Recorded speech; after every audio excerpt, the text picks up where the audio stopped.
thousands of migrants was an attack on Spain's territorial integrity, but he stopped short from blaming Morocco, which has long claimed sovereignty over Ceuta and Melilla, another Spanish semi-enclave on Morocco's Mediterranean coast.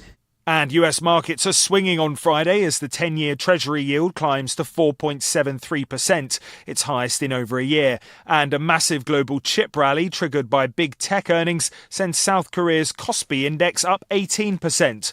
On Wall Street, Amazon and Apple have delivered starkly contrasting results. Amazon stock has jumped roughly 15% on blowout cloud earnings, while Apple shares have dropped around 10% after the iPhone maker issued disappointing guidance, blaming supply constraints on chips and memory. The Apple earnings call was the last for outgoing Chief Executive Tim Cook before John Turnus takes over in September. With FSN Spotlight, I'm Simon Marks, hearing one more time today from Nate Swanson, the fired US government official who was part of the US negotiating team dealing with Iran before President Trump showed him the door after Mr. Swanson wrote an article predicting the Iranian regime would not capitulate to US force and would instead exploit its control over the Strait of Hormuz. Where does he think the conflict is going now? I've heard from really a number of people say, well, we just need to then double down on the military option. The only thing that would actually lead to a regime change or a significant change in Iran's approach is basically, a massive ground campaign. I mean, I think that would be a disaster, and I would advocate against that. But if you're being honest with yourself, I don't see how these half campaigns where, we do these aerial campaigns, we think it'll change Iran's calculus. It hasn't. And I think ultimately time is kind of on their side. It's basically a race to see who is willing to endure more for a longer period. And I just, from an American perspective, don't see how we think it's in our interest to sacrifice American lives, sacrifice our economy for real, no clear strategic upside. He spoke to Foreign Policy magazine, his thoughts there at the end of a week of more tit-for-tat military reprisals and no indication that diplomatic negotiations are getting anywhere.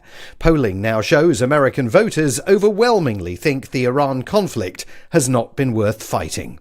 With FSN Spotlight, I'm Simon Marks. Time for your headlines. Hamas has confirmed it will be disarming under a deal announced by US President Donald Trump, but says the surrender of heavy weapons is contingent on the creation of a Palestinian state. Spain's Prime Minister has visited the enclave of Ceuta after tens of thousands of migrants crossed the border from Morocco in the space of 24 hours.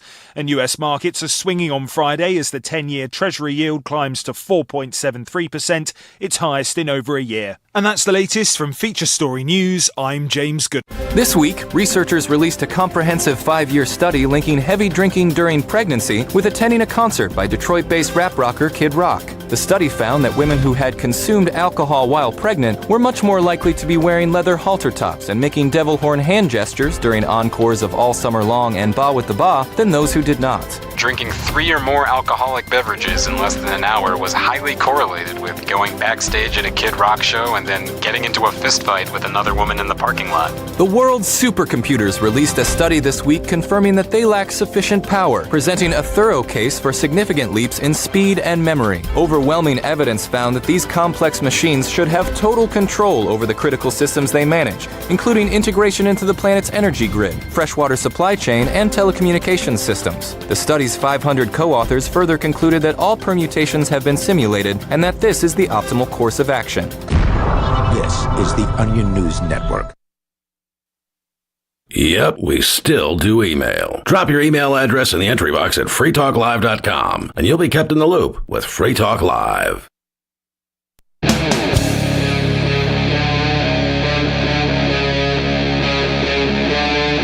Free Talk Live.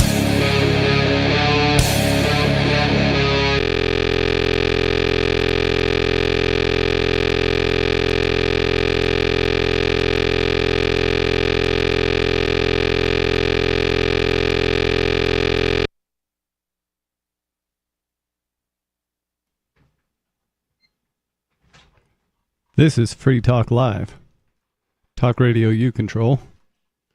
You can get on the air with us. The phone number here is 603-283-6160.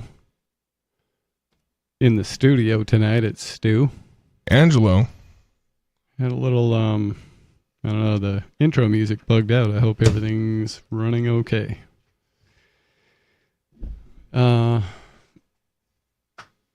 So what's new, Angelo?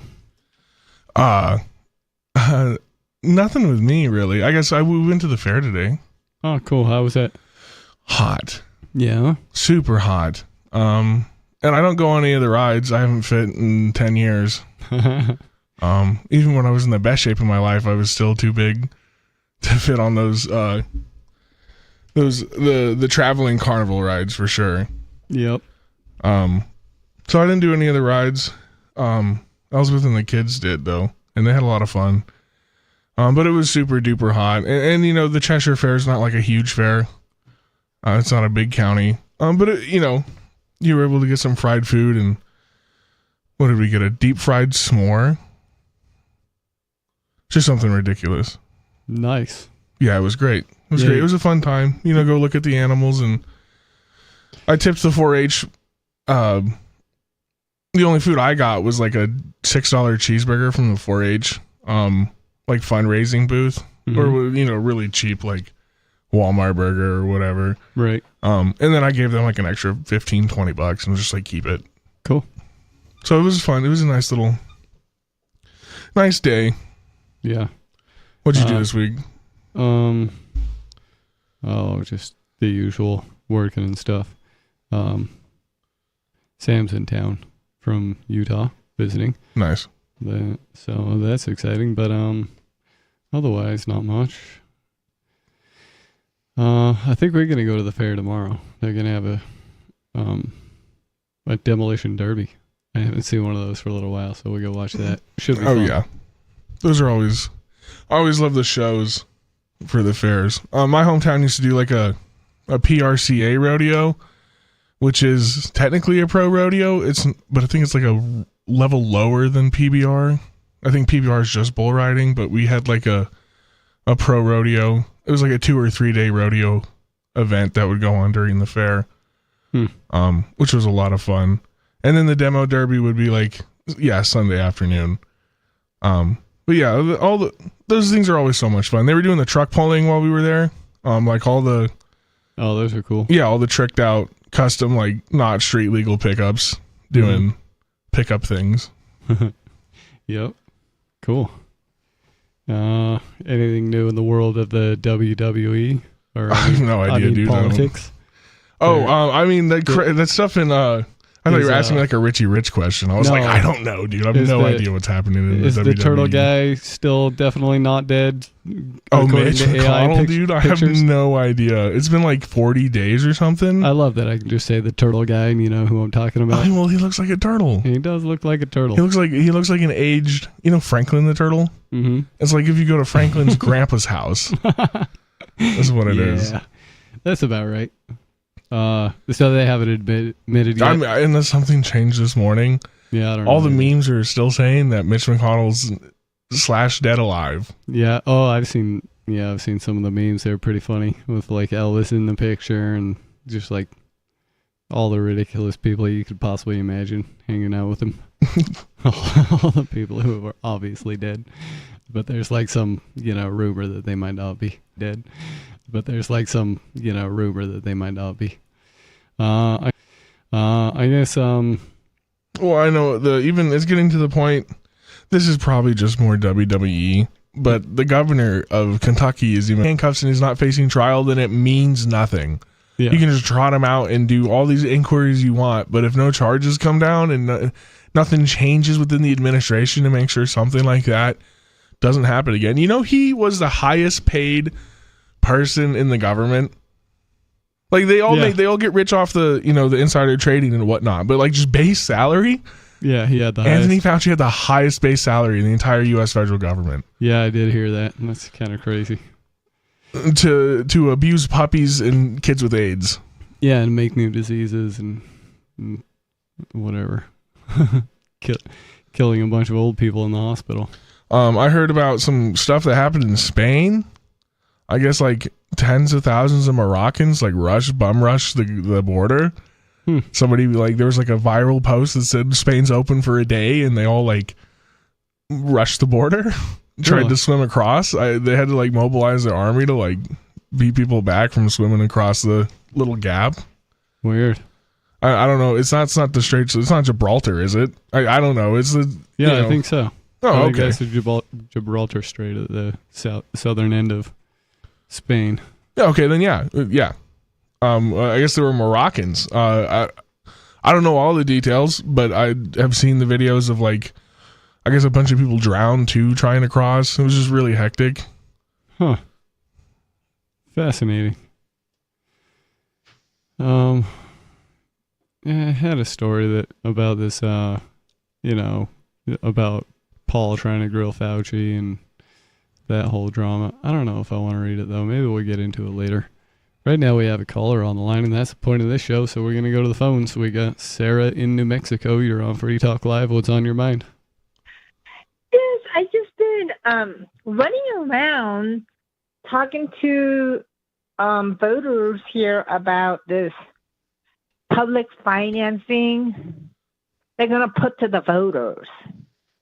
And I've talked to about 60 people, and they're like, what is public financing?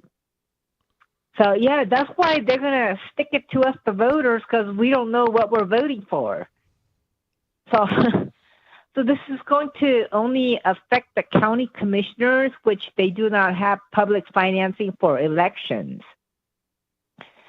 So we already have public financing for Albuquerque, so I have to sit there and explain it to them for 5 minutes on my understanding of public financing. You're gonna have to do the same thing for me right now.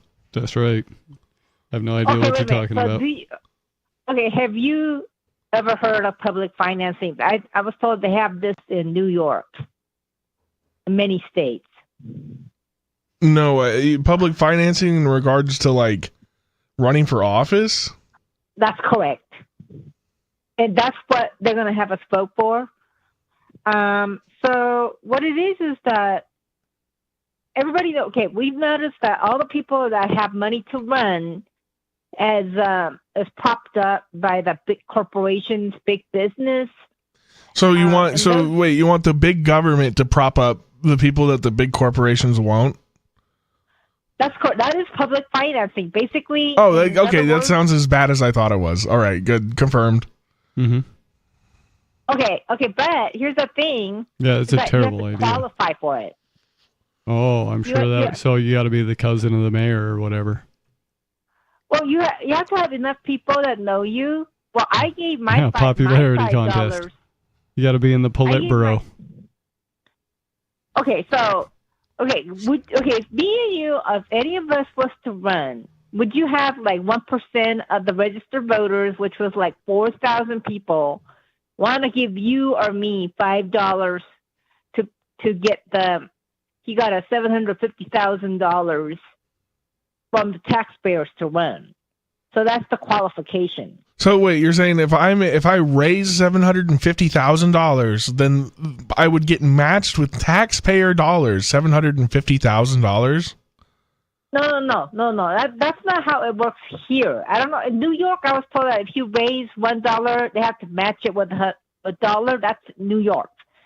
But here in Albuquerque, what the law for here is that if 1% of the registered voter was 4,000 people. So we had 400,000 people that were registered to vote in Albuquerque.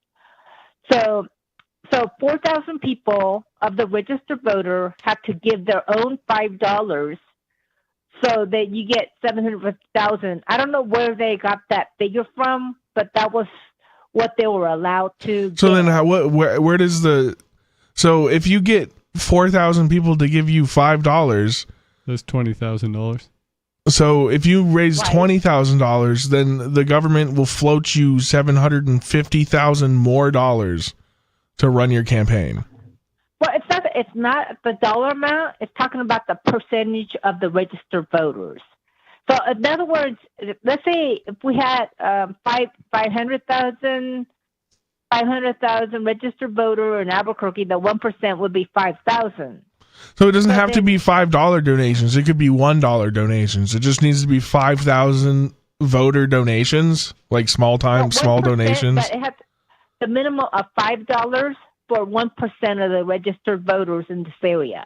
And that gets them $750,000 more dollars from the government.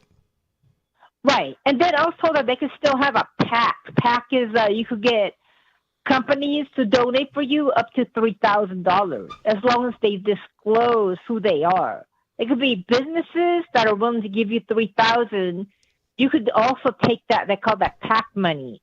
And so they also have a seed money. Like I gave them $50 of my own money. As a person, I'm entitled to give them up to $250 per person as a campaign donation. But the businesses, they're capped out at $3,000. So they know who's donating money. So they have additional money from that, and they're allowed to do that. Okay. So how is this different than from before? You just had to come up with all your own money, but now the government would give you some money? Is the idea? Well, this is so-called, what it is that people that represent the average people, the labor unions, or the low-income housing people, or like people like me, those people that run, they have no money to compete with the people that are propped up, the puppets for the big corporations, Walmart, or who, Trevisani, the New Mexico, or whatever big business want to pay you to set up their. I mean, I bring on Walmart because they try to move into Taos or whatever. All they got to do is pay for your campaign, get you elected, and you just pave the way for Walmart to just roll right in. Yeah, that's the way government works. Yeah, that's the kind of stuff. And so they limit. If you're a big business, you're only maxed out at giving $3,000, or Chevron, or what other big pharma, or whatever developers. That's another one. The housing developers, they want to clear out the land for build a bunch of houses, and they obviously pay for the campaign. And those are the people that you see and hear everywhere because they're paying for the commercials. So they're trying to, level the playing field. And, Eric Riego was the city councilor. I was at the Well, it's not going to change anything, though, Sarah. Because, listen, you could get yourself elected to the office necessary that Walmart needs for approval to get brought into town. And you might totally be against Walmart, but as soon as they come in there with $500,000 for you and a lot of, like a brand new house and several cars, real nice offer, you're going to change your mind real fast about Walmart, and they're going to get pushed through anyways. See what I'm saying?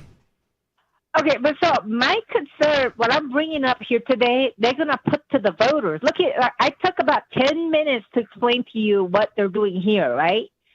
So that I have to do this with every person. They want you to vote on this issue. They want to make this applicable for the county commissioners. They do not have that. The county area outside of the city. They're going to have a hard time with that. They're going to have a hard time getting public schooled people in New Mexico to understand what you just told me.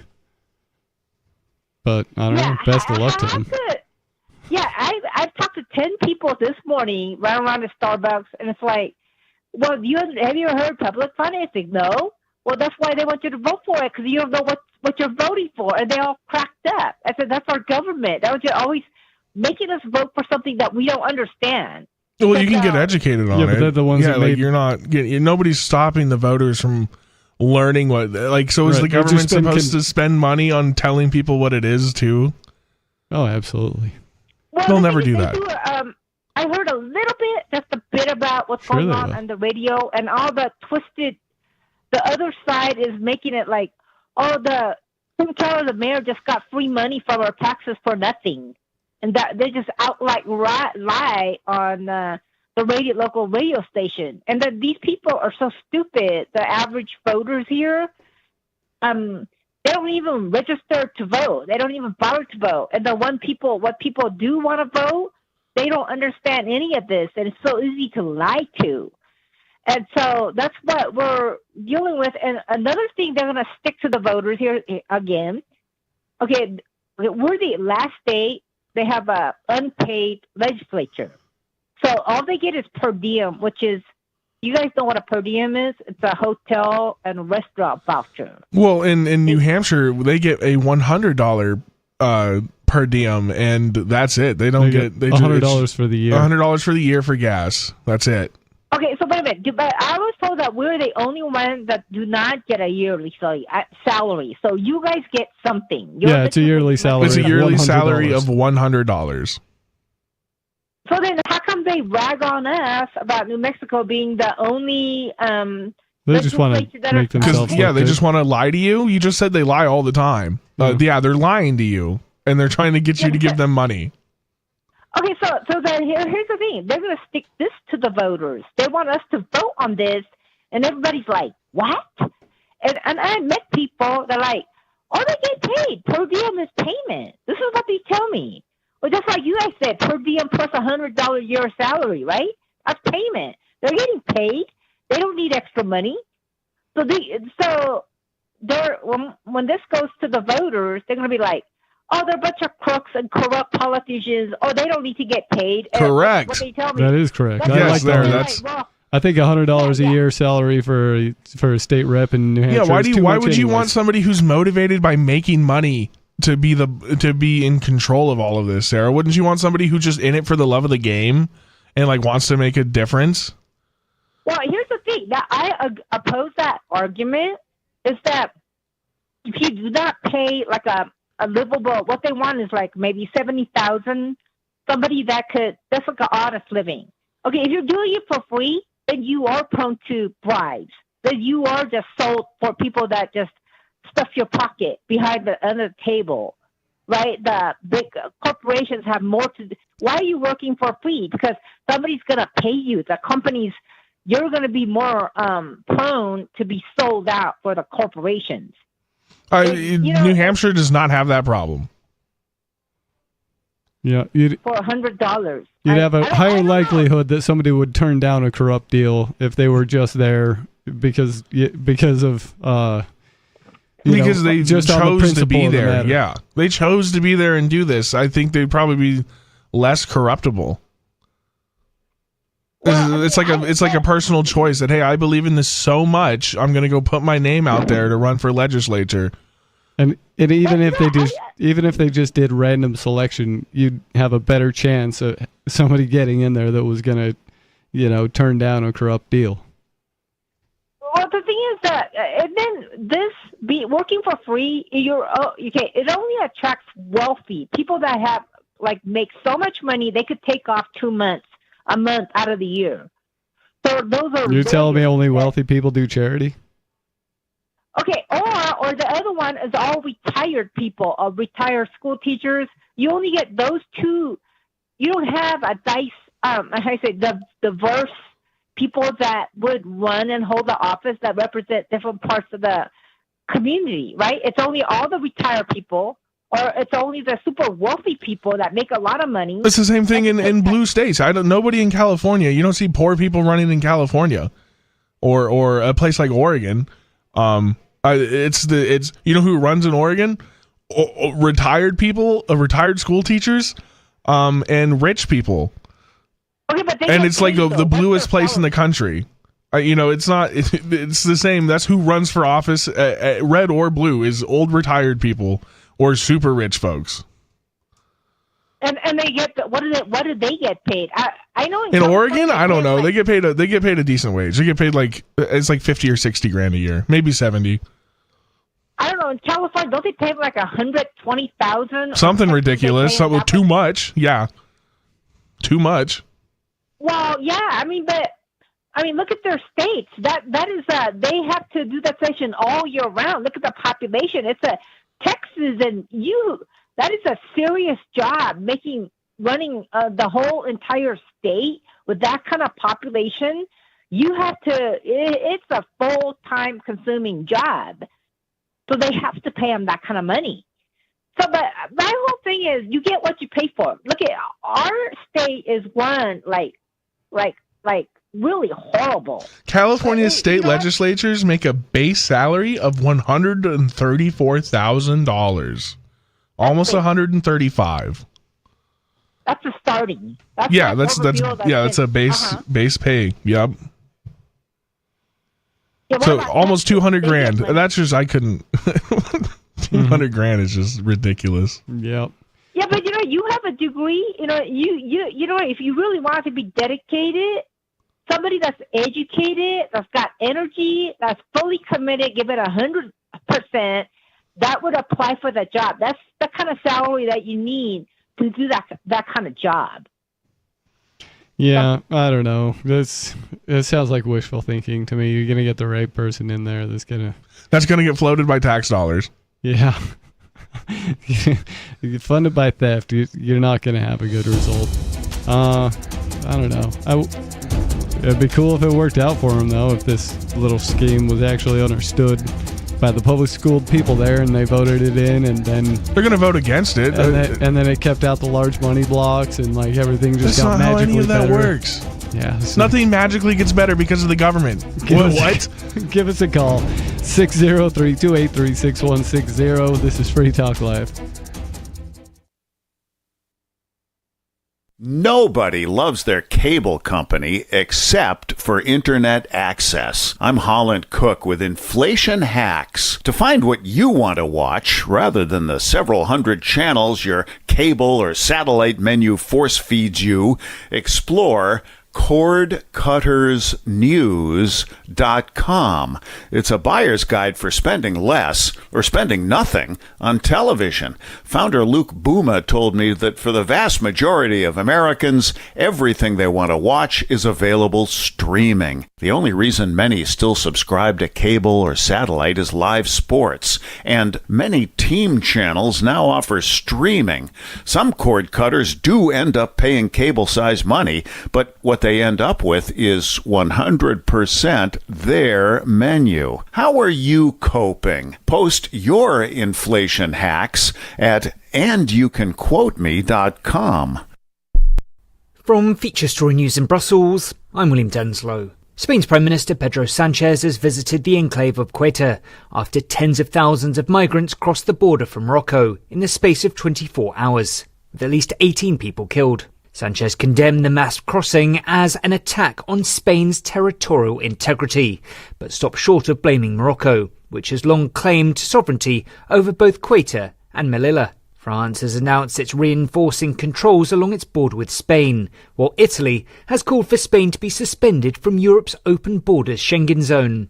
Ross Cullen reports from Bordeaux. Juan Jesus Vivas, who is the president of the Spanish semi-enclave, said on Friday that the situation that Ceuta is going through is absolutely unsustainable after 60,000 migrants crossed the border with Morocco into the Spanish city located on the North African coast. The Spanish Prime Minister Pedro Sanchez condemned the breach of the border during a visit to Ceuta, saying that the arrival of thousands of migrants was an attack on Spain's territorial integrity. But he stopped short from blaming Morocco, which has long claimed sovereignty over Ceuta and Melilla, another Spanish semi-enclave on Morocco's Mediterranean coast. Several Palestinians were wounded in an Israeli airstrike in Gaza Friday, just hours after US President Donald Trump announced a deal for the complete disarmament of Hamas, a deal the Israeli government says it can't accept. The agreement signed in Egypt would require Israel to pull back from territory it seized in Gaza, beyond the positions it held when the ceasefire took effect. But Israeli Prime Minister Benjamin Netanyahu's defense minister has repeatedly said Israel will remain in Gaza permanently. From Tel Aviv, Blake Sifton reports. The Israeli military has recently been carrying out strikes several times per week in Gaza, aimed at targeting members of Hamas they say were involved in the October 7th attacks. We should remember that at least 1,168 Palestinians have been killed in Israeli strikes in Gaza since the ceasefire came into effect. And just a little while ago, there were reports of further airstrikes in Gaza. So the ball really now is in Israel's court about whether or not to accept this proposal. Prime Minister Netanyahu is under extraordinary pressure not to withdraw from Gaza. Costa Rica's Rebecca Grinspans emerged as the frontrunner in the first informal straw poll to choose the next United Nations Secretary-General, winning 10 votes of encouragement from the 15 members of the Security Council. 7 candidates, 4 women, 3 men, are vying to succeed Antonio Guterres, whose second 5-year term expires at the end of December. The Security Council did not officially release the results, and paper ballots were destroyed after counting. And the Asian Football Confederation has joined counterparts in the Americas and Europe to oppose a move to sell off minority stakes in FIFA. Football's governing bodies propose creating a subsidiary through third parties that could have a role in organising major tournaments, including the World Cup. From bureaus worldwide, this is FSN. Got Telegram? You can follow our channel there and discuss show prep with other listeners at telegram.freetalklive.com.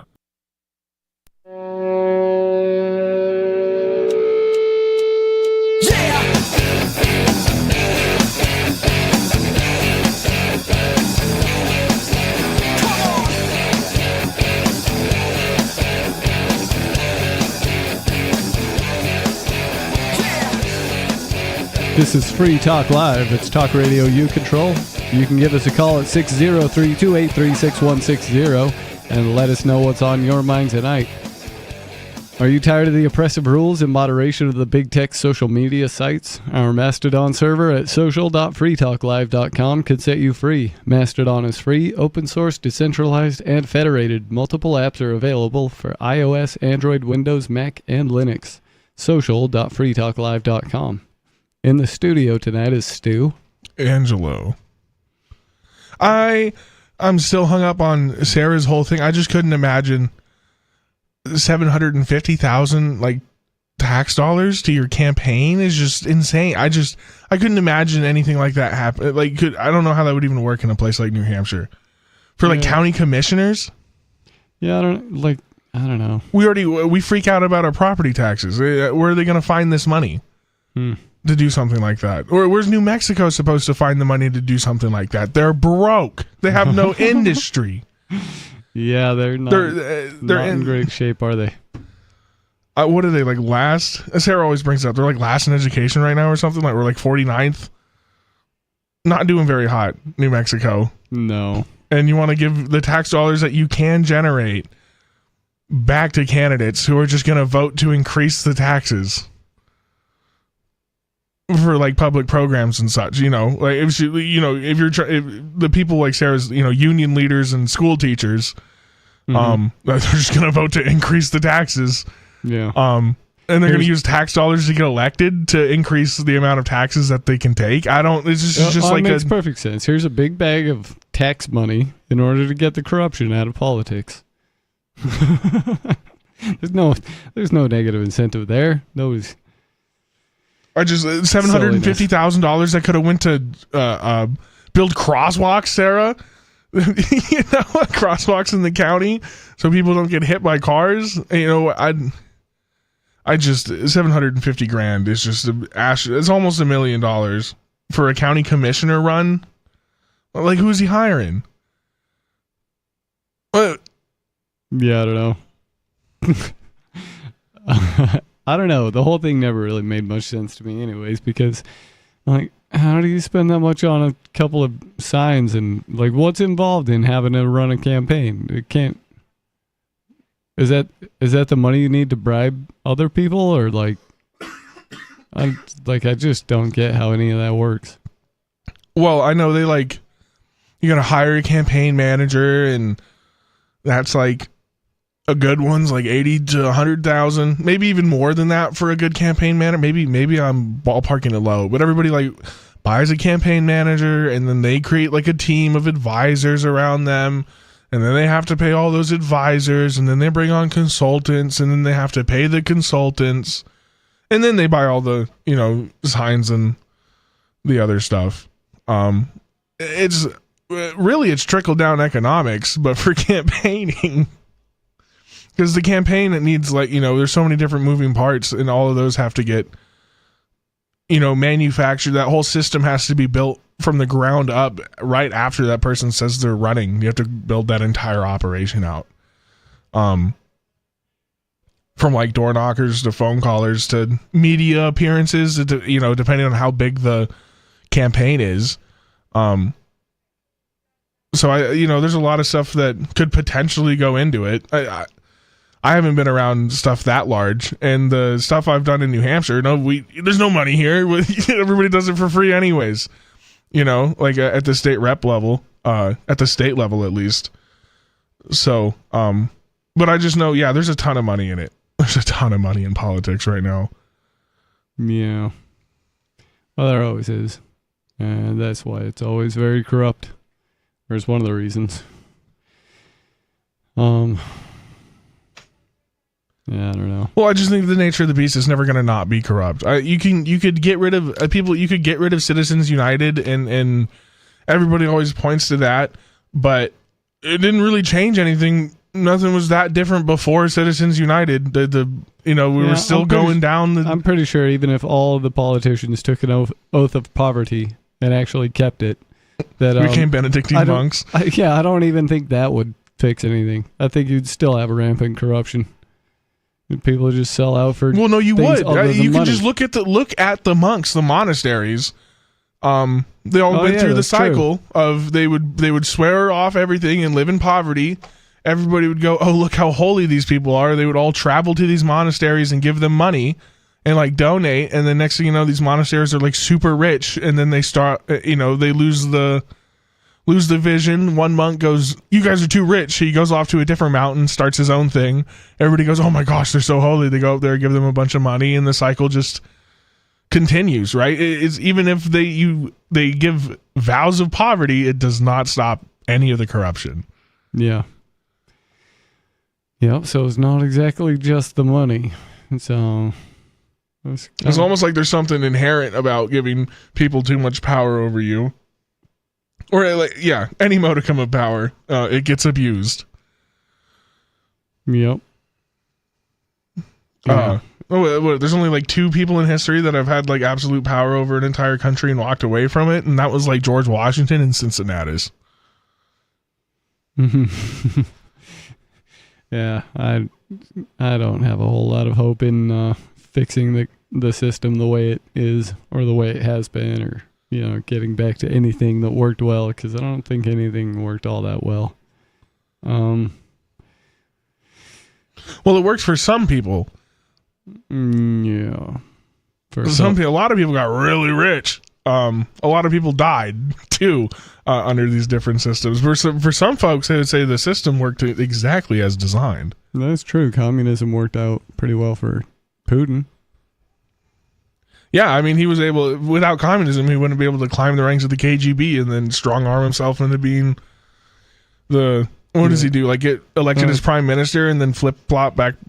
Hasn't he done that? Like president to prime minister, doesn't he do that so he can keep getting elected? Yeah, I'm not sure.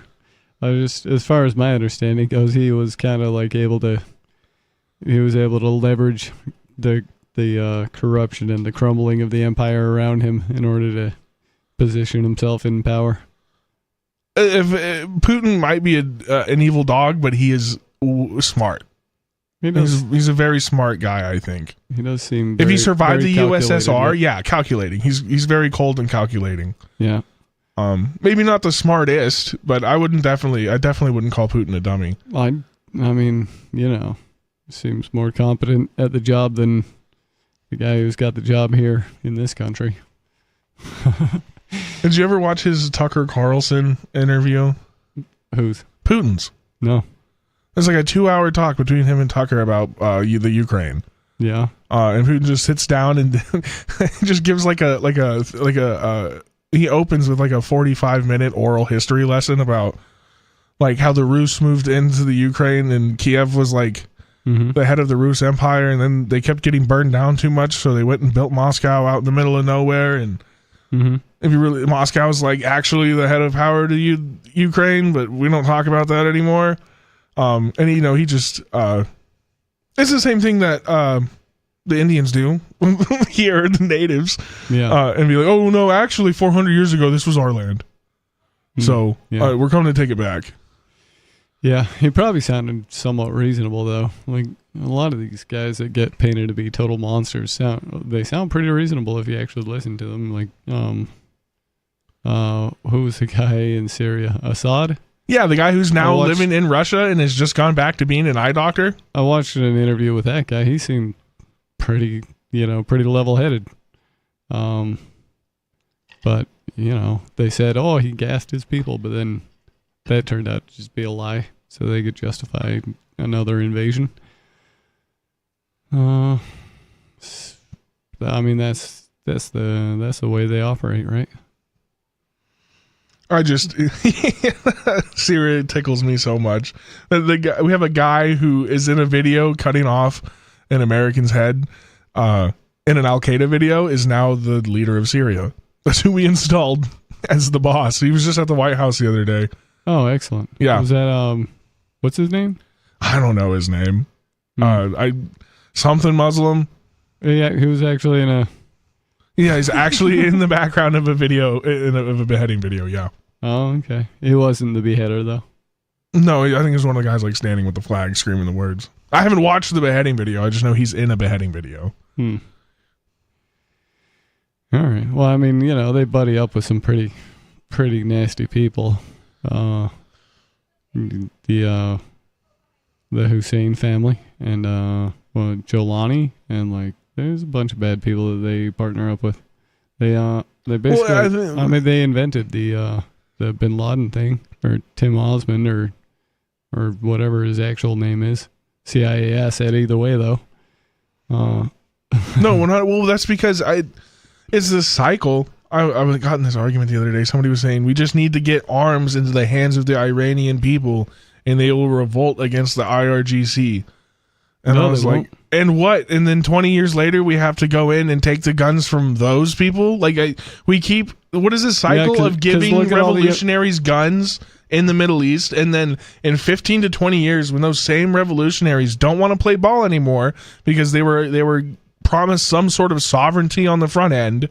They've been playing this game for a long time. They radicalize and arm. You spend tax dollars to arm them, and then we have to spend tax dollars and lives to get the guns out of their hands. And then what are we doing? How does this? We've done this like 4 or 5 times from just what I can think of in the Middle East, where we are. Because there's always some corporation that's going to benefit from what happens on the ground in that country afterward. It started like the prime example is the banana republics in South America, where the Marines went in there and kicked a bunch of butt, and then suddenly United Fruit was able to sell a whole bunch of bananas. Weird how that happens. Yeah, or like Dole. Yeah. Pineapple Wars. I've heard about those. We're going to go right now to the phone cell. We got Dave Ridley. Dave, what's on your mind? Eurasia is our enemy. Eurasia has always been our enemy. No, we've always been at war with them. East Asia has never been our enemy. So, George Orwell had the same scenario, that you're talking about in the Middle East, where, you're constantly helping this one faction, and then suddenly you're just helping a different faction, and you try to hide the fact that you were helping the previous faction. Yeah. No, yeah, that's totally accurate. And your governments wind up arm wrestling against themselves.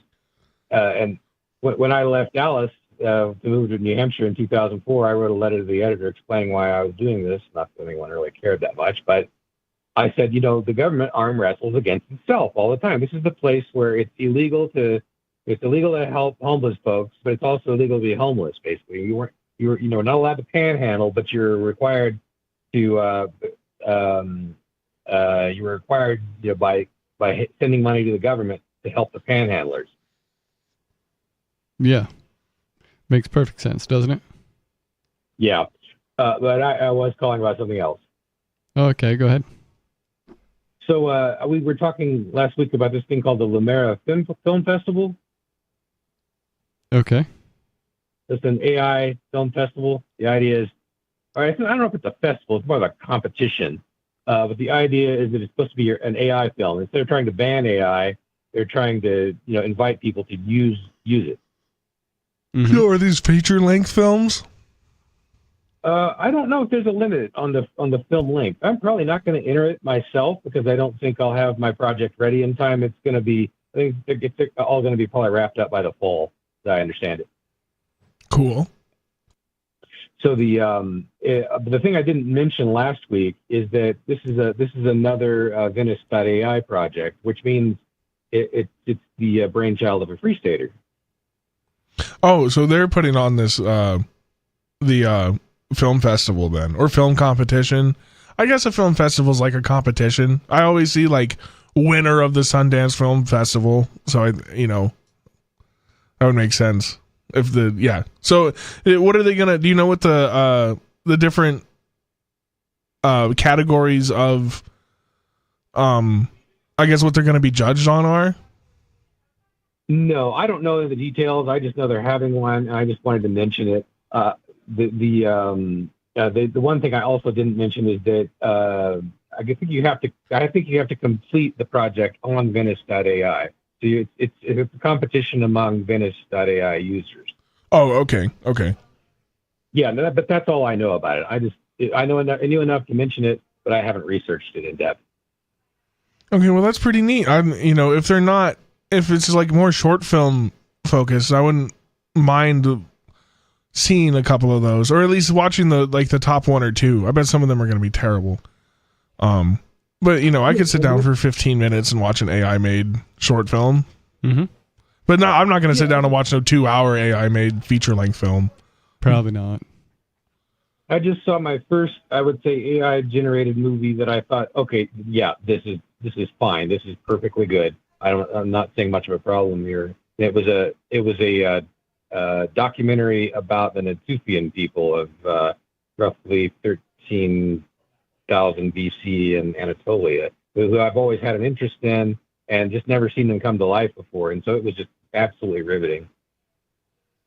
See, I think I understand. Those sound like fun, but then again, you're only going off of what they think things might have looked like. It's still being generated by guesses. This is where AI shines, because I saw another guy made a similar documentary, but it was about deer that live in northern Australia. And I said, I can see real deer. Why do I need to look at this, right? But with the Natufians, we really only have the stones to go on and some of the paintings. So this is probably their best guess as to what they look like. And there's no real better way to bring them to life right now than AI. That's fair. That's fair. I just think we have this thing like, what do we think Rome looks like? And a lot of those paintings were painted, this is a painting of Rome. No, it's not. That was a painting from 1400 of what they thought Rome looked like, and now it's been 600 years. So we just think old painting. Oh, that's Rome. Mm-hmm. And they have no idea what Rome looked like either. They're 1,000 years removed from the time of Caesar. Right. Well, actually, with Rome, we do have high quality paintings from the roughly 200 BC era because of I don't remember when Vesuvius exploded, but that town has many of its wall paintings preserved. They look almost as good as what you'd find from the Renaissance. Oh, Pompeii. Yeah.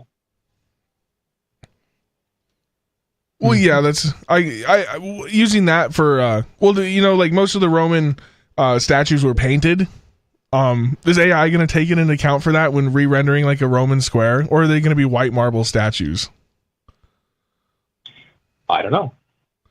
See, I just think there's, everybody thinks all the statues are white. I don't know. To me, that's kind of one of the cool things about the AI, though, is that at least for right now, you still gotta it still requires that the human interaction to tell it, hey, those aren't supposed to be white marble; those are supposed to be painted. And then the AI does it instead of you having to go in and paint the statue, through graphic arts or whatever. The AI can just do it much more efficiently. It can render the thing that's in your mind without all the work. That is the cool thing about the AI is it increases your own productivity by a ton. Yeah, and I like it for that. I just think, maybe I am a bit of a Luddite. I just see there's so many ways this is going to go wrong. So wrong for us. Yeah, and there is something about the loss of authenticity and I don't know, to some what they call it AI slop, right? Because you can tell that it's lacking any kind of genuine quality to it. Well, it's like with Phil Collins when he had that album he released around 1983. Stop me if I'm telling you something I've already told you, but he had this album called No Jacket Required, and he felt like he had to write down, we didn't use a Fairlight on this album. Like it was scandalous that anyone would use a high quality synthesizer. Oh, yeah. Now no one cares about that sort of thing. You just listen to the quality. Does the music sound good or not? And it doesn't matter which instrument. No one cares what instrument was used. Yeah, that was. I never got behind that argument either. It's not better because it's harder. You know what I mean? But if it does sound more authentic with real non-electronic instruments, then the non-electronic instruments should be used. But if the electronic ones can do it and your ear can't tell the difference, I don't see what the problem is. Yeah. Well, anyway, if I have enough progress on my film about New Hampshire, my sci-fi film about New Hampshire, or sci-fi series about New Hampshire, then I may enter it. And I have a teaser for you about my series.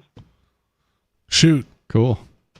So I told you, I don't know if I remember who was hosting, but the initial premise of this series is that most of this I haven't told you, is that New Hampshire actually expands into space.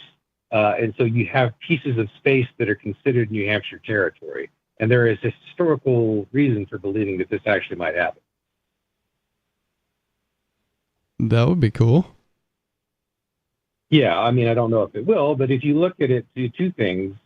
First of all, we see smaller and smaller countries, poorer and poorer countries, starting to join, humanity in space. So India has its own space program. Japan has a space program. And these are not countries as small as New Hampshire, but it gets smaller and smaller.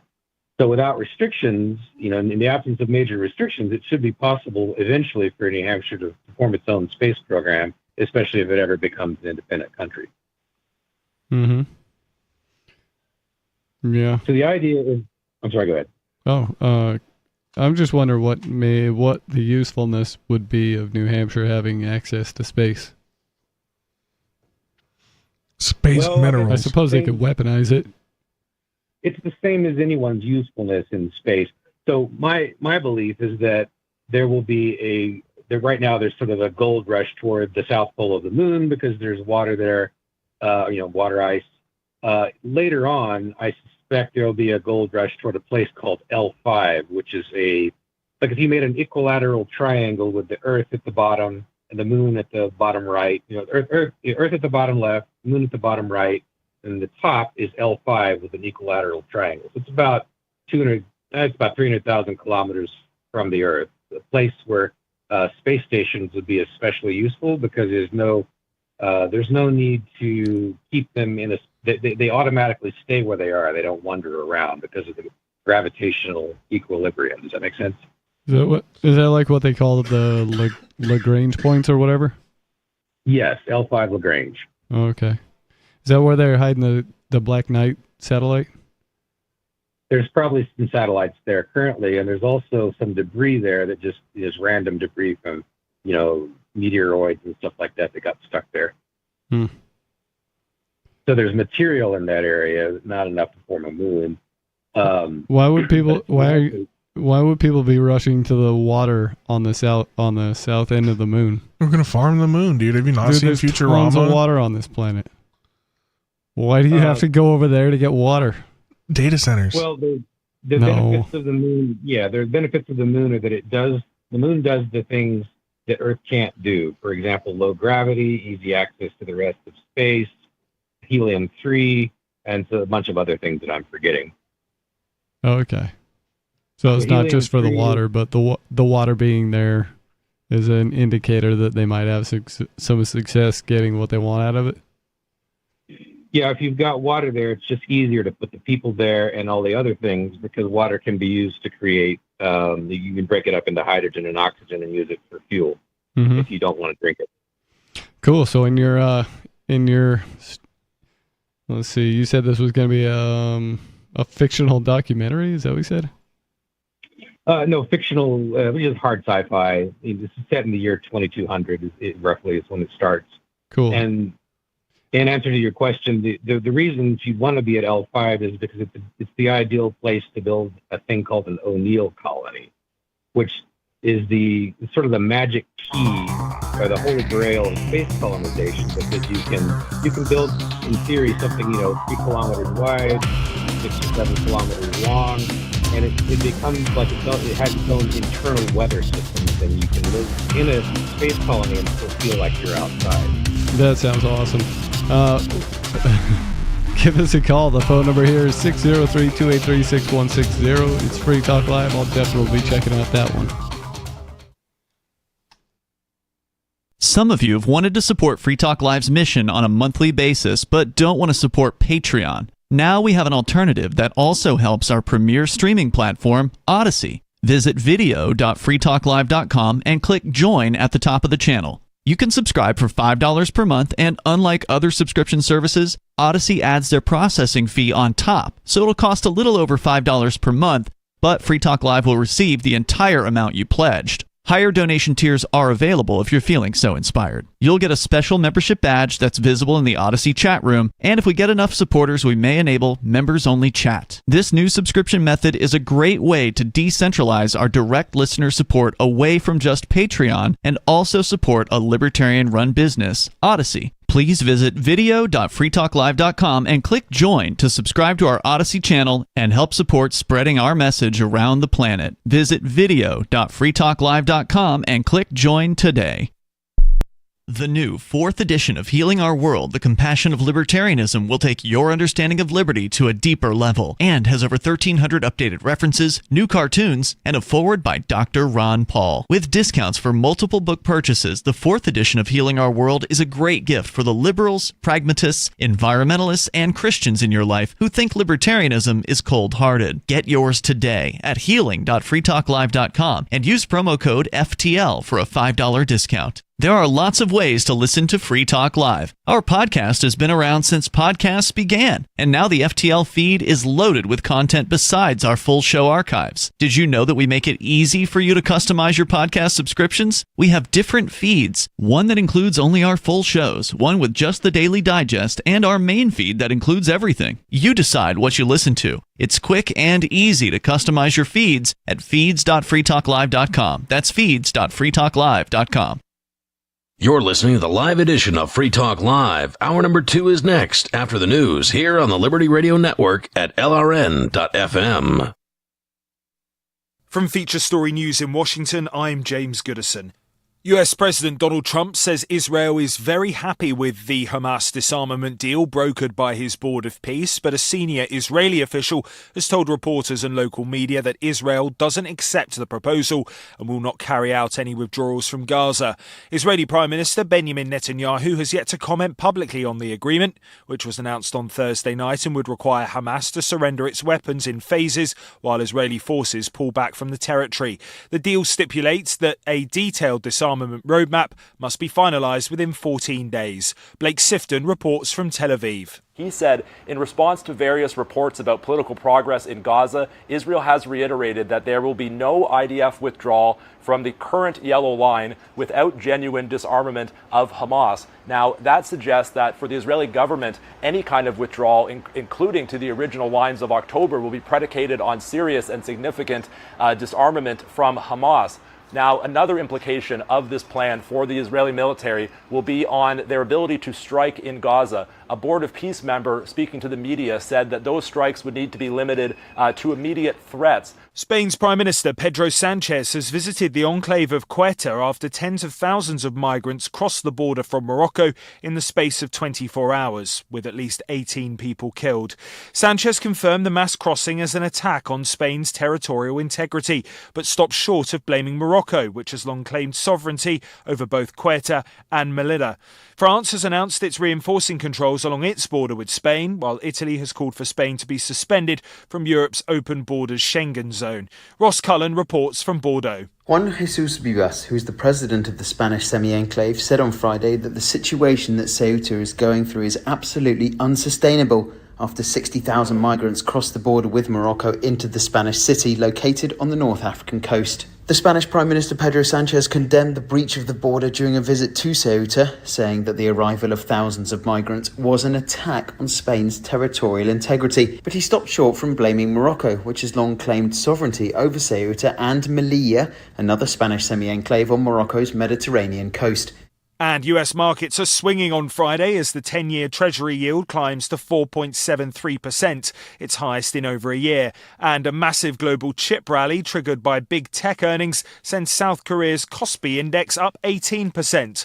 On Wall Street, Amazon and Apple have delivered starkly contrasting results. Amazon's stock has jumped roughly 15% on blowout cloud earnings, while Apple shares have dropped around 10% after the iPhone maker issued disappointing guidance, blaming supply constraints on chips and memory. The Apple earnings call was the last for outgoing Chief Executive Tim Cook before John Turnus takes over in September. With FSN Spotlight, I'm Simon Marks, hearing one more time today from Nate Swanson, the fired US government official who was part of the US negotiating team dealing with Iran, before President Trump showed him the door after Mr. Swanson wrote an article predicting the Iranian regime would not capitulate to US force and would instead exploit its control over the Strait of Hormuz. Where does he think the conflict is going now? I've heard from really a number of people say, well, we just need to then double down on the military option. The only thing that would actually lead to a regime change or a significant change in Iran's approach is basically, a massive ground campaign. I mean, I think that would be a disaster, and I would advocate against that. But if you're being honest with yourself, I don't see how these half campaigns where, we do these aerial campaigns, we think it'll change Iran's calculus. It hasn't. And I think ultimately time is kind of on their side. It's basically a race to see who is willing to endure more for a longer period. And I just, from an American perspective, don't see how we think it's in our interest to sacrifice American lives, sacrifice our economy for a real, no clear strategic upside. He spoke to Foreign Policy magazine, his thoughts there at the end of a week of more tit-for-tat military reprisals and no indication that diplomatic negotiations are getting anywhere. Polling now shows American voters overwhelmingly think the Iran conflict has not been worth fighting. With FSN Spotlight, I'm Simon Marks. Time for your headlines. Hamas has confirmed it will be disarming under a deal announced by US President Donald Trump, but says the surrender of heavy weapons is contingent on the creation of a Palestinian state. Spain's Prime Minister has visited the enclave of Ceuta after tens of thousands of migrants crossed the border from Morocco in the space of 24 hours. And US markets are swinging on Friday as the 10-year Treasury yield climbs to 4.73%, its highest in over a year. And that's the latest from Feature Story News. I'm James Good. It's the Onion Radio News. A spokeswoman gives birth to a spokeschild. This is Doyle Redland reporting. Tacoma spokeswoman Tammy Barker became the proud mother of a bouncing baby spokeschild last night. According to spokespeople, Barker, a spokeswoman for a Tacoma-based pharmaceutical firm, the birthing process was a major success. Peter Wahlberg, spokesman for Tammy's husband Phil, had this to say. At 9:17 p.m. last night, an 8.5-month-old spokes fetus was delivered alive and through the miracle of birth became a 7-pound, 6-ounce spokes child. Spokes father and spokesmother are doing fine. Spokeswoman Barker is expected to be released from St. Robert's Hospital tomorrow. The spokeschild will remain in the hospital's media care unit for several weeks of training. Doyle Redland for the Onion Radio News, online at theonion.com. This is the Onion News Network.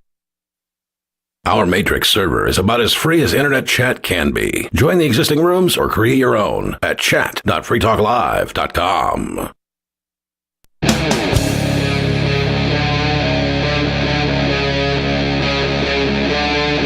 Free Talk Live.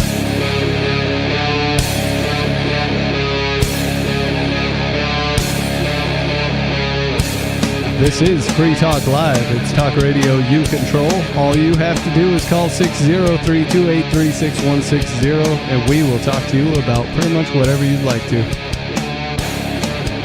I would like to thank Starchild for being an amplifier with us here at Free Talk Live. That means that Starchild went to amps.freetalklive.com and signed up to support the show. AMP stands for Advertise, Market, Promote, and Support. Thanks again to Starchild and everyone who supports us. Again, that's amps.freetalklive.com if you'd like to check out the perks and benefits of becoming an amplifier. I feel like Starchild might have got 2 thank yous off of this list, but that's okay. The point is, please amplify, and we are appreciative to everybody who does. In the studio tonight, it's Stu. And Angelo. Hey, did you happen to see that... What's Joe Biden's son's name? The crackhead? Hunter. Hunter. Did you see Nick Fuentes and Hunter Biden did an interview together? They did like a talk. No. No, you haven't seen. It's like a 2-hour video. Oh my goodness, I'm gonna have to look for that. I'm not gonna watch. I don't like. I think Nick's a plant. He's a Fed. Oh, definitely. He's gay for sure. Every once in a while, I'll listen to a Joe Rogan, even though he's a total Fed, just so I can hear what's being put out into the public mindset. I like listening to Joe talk about fighting. He's an expert. I can't stand the fight companion episodes. I don't watch the companion episodes, but I watch like just when he starts talking about fighting. Joe's very knowledgeable about fighting. You know what I mean? Mm-hmm. I'd rather listen to him talk about I agree than like that is when he gets, I think, the most compelling. But I do like to listen to his interviews that he's forced to do of like his CIA buddies and like,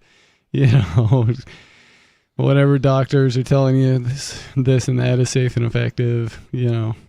Those types of episodes. I like to listen to them just so I can hear what everybody else thinks is actually going on, even though I can see right through it.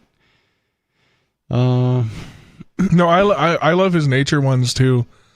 Like when they talk about, he had this one lady that she lives in Montana in a cabin up in the wind. She went up there and lived alone, and so she could study the wolves.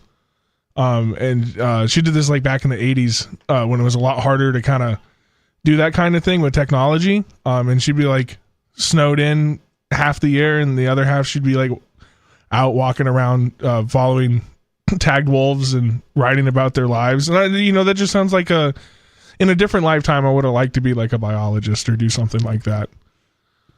Yep. I wanted to be Steve Irwin really bad when I was a kid. That guy was awesome, wasn't he? Yeah. Yeah. And the most genuine, most, nothing's come out about him. You know what I mean? He wasn't a diddler or anything. I think he was just a dude who really loved animals. Yeah. One of the rare few that's on TV seems to be. And it was like, yeah, a genuine guy. Mm-hmm. But yeah, I loved the Animal Planet shows. I wanted to be an animal cop at one point and like go rescue like abused animals or whatever, like because I would watch like the ASPCA on Animal Planet, and I was just like, oh, those poor puppies. I'm 10. I don't know anything. I just want to help hurt puppies. And now I know it's like, oh, that's actually like the worst kinds of cops are like animal control. But some of those animals are just, it's horrible to even witness the abuse. But after growing up, the amount of bad interactions I've had with like animal control and like stuff like that, I can't support them. Yeah, those guys get pretty authoritarian. Or like PETA. I guess like PETA kills more dogs than they save. Yeah, that's the way I understand it. It doesn't make any sense. They're actually pretty cruel to animals. Yeah. We've got a caller on the line. On screen caller, you're on Free Talk Live. What's on your mind? Howdy. I'd like to talk politics with you, but just first, where's Arya DeMezzo at? She ain't been on quite a long time. I'm not exactly sure. All right. Well, at least from what I know about her, she's an anarcho-capitalist, and I assume both of you are the same? I don't wear the anarcho-capitalist tag, no. Oh, so what variation of right-wing libertarianism do both of y'all follow? I might be, I don't know. I'm closer to like a Ron Paul guy, I think. I thought, my great-grandma really liked Ron Paul, and she introduced me to him like back in 2008. I was just a younger guy. And the more I looked into it, it was like, yeah, I really just got into the ridiculous spending we do at the federal level, and it just disgusted me. Like, spending money on how bats are affected by cocaine. That's ridiculous. So I'm really into like, I guess like the Ron Paul doctrine is kind of where I come from. Just cut the spending. Like, what are we doing? I'm more into Vladimir Lenin myself. I'm a communist. Oh, I see. So why do you believe capitalism is a better, system than socialism? Really, frankly, it's because it gives me an opportunity to get out. If I'm good enough at something and I can convince enough people I'm good at something, I can move up the ladder economically easier than probably any other system. Everyone in my family's been trying that our whole lives, and we ain't got shit. Have you tried building something people want to buy? Had to dump your. Yep. I had to Lost dump a that lot right of there. property in the Civil. Sorry, you said one of the words that are FCC banned. That might have been a fun call too. Too bad. You'll have to call back another night. You know, Lenin was kind of a nut job. Lenin was kind of the he was kind of the money behind hang on. Yeah, he was kind of the money behind Stalin, right? Stalin was the poor guy. Lenin had the money. Well, Lenin is like he's the personality. He's like the Hassan Piker. You know, he can get in front of the groups and talk pretty and get people to go rah, rah, rah. Stalin was the Iron Fist. He was the, after Lenin's death, he went through and he killed everybody that could have been a challenger to him taking over the USSR. Stalin was more of like he was like part of Lenin's cabinet, and just when Lenin died, he made the power play and ended up putting himself to the top. Mm-hmm. Lenin came from a pretty comfortable background. Oh yeah, he's a Hassan Piker. He's a spoiled little rich kid that he just danced around and talked about socialism while his parents bankrolled him. Right. Yeah, it's really easy to talk that way when you got somebody bankrolling you. Yeah. Well, that's why they all do it. That's why all these.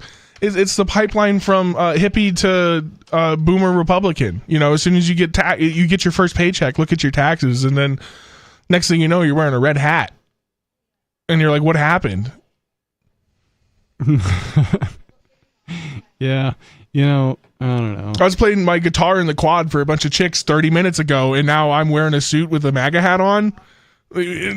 What happened, man? Well, you figured out that you still have to produce something of value to get paid, and the government likes to take all that hard work and give it to people studying bats on cocaine. Yeah. And when the government gets to decide how all wealth is distributed, you've suddenly lost all incentive to do a good job on anything.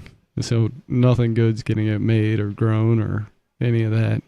And not only that, but you can't, it doesn't allow for, and neither really does capitalism, but certainly socialism doesn't allow for private capital formation to where, you know, a guy could save up some money in order to start a thing that's going to, get him a social status elevation. Well, that's what I was just telling him. Like, capitalism works because it gives me a shot. If I can produce something good enough, I can move up economically. I can squirrel some away. Despite the best efforts of the bankers to make it impossible for this private capital formation thing, they absolutely can't stand it when you save up a little money and start your own thing.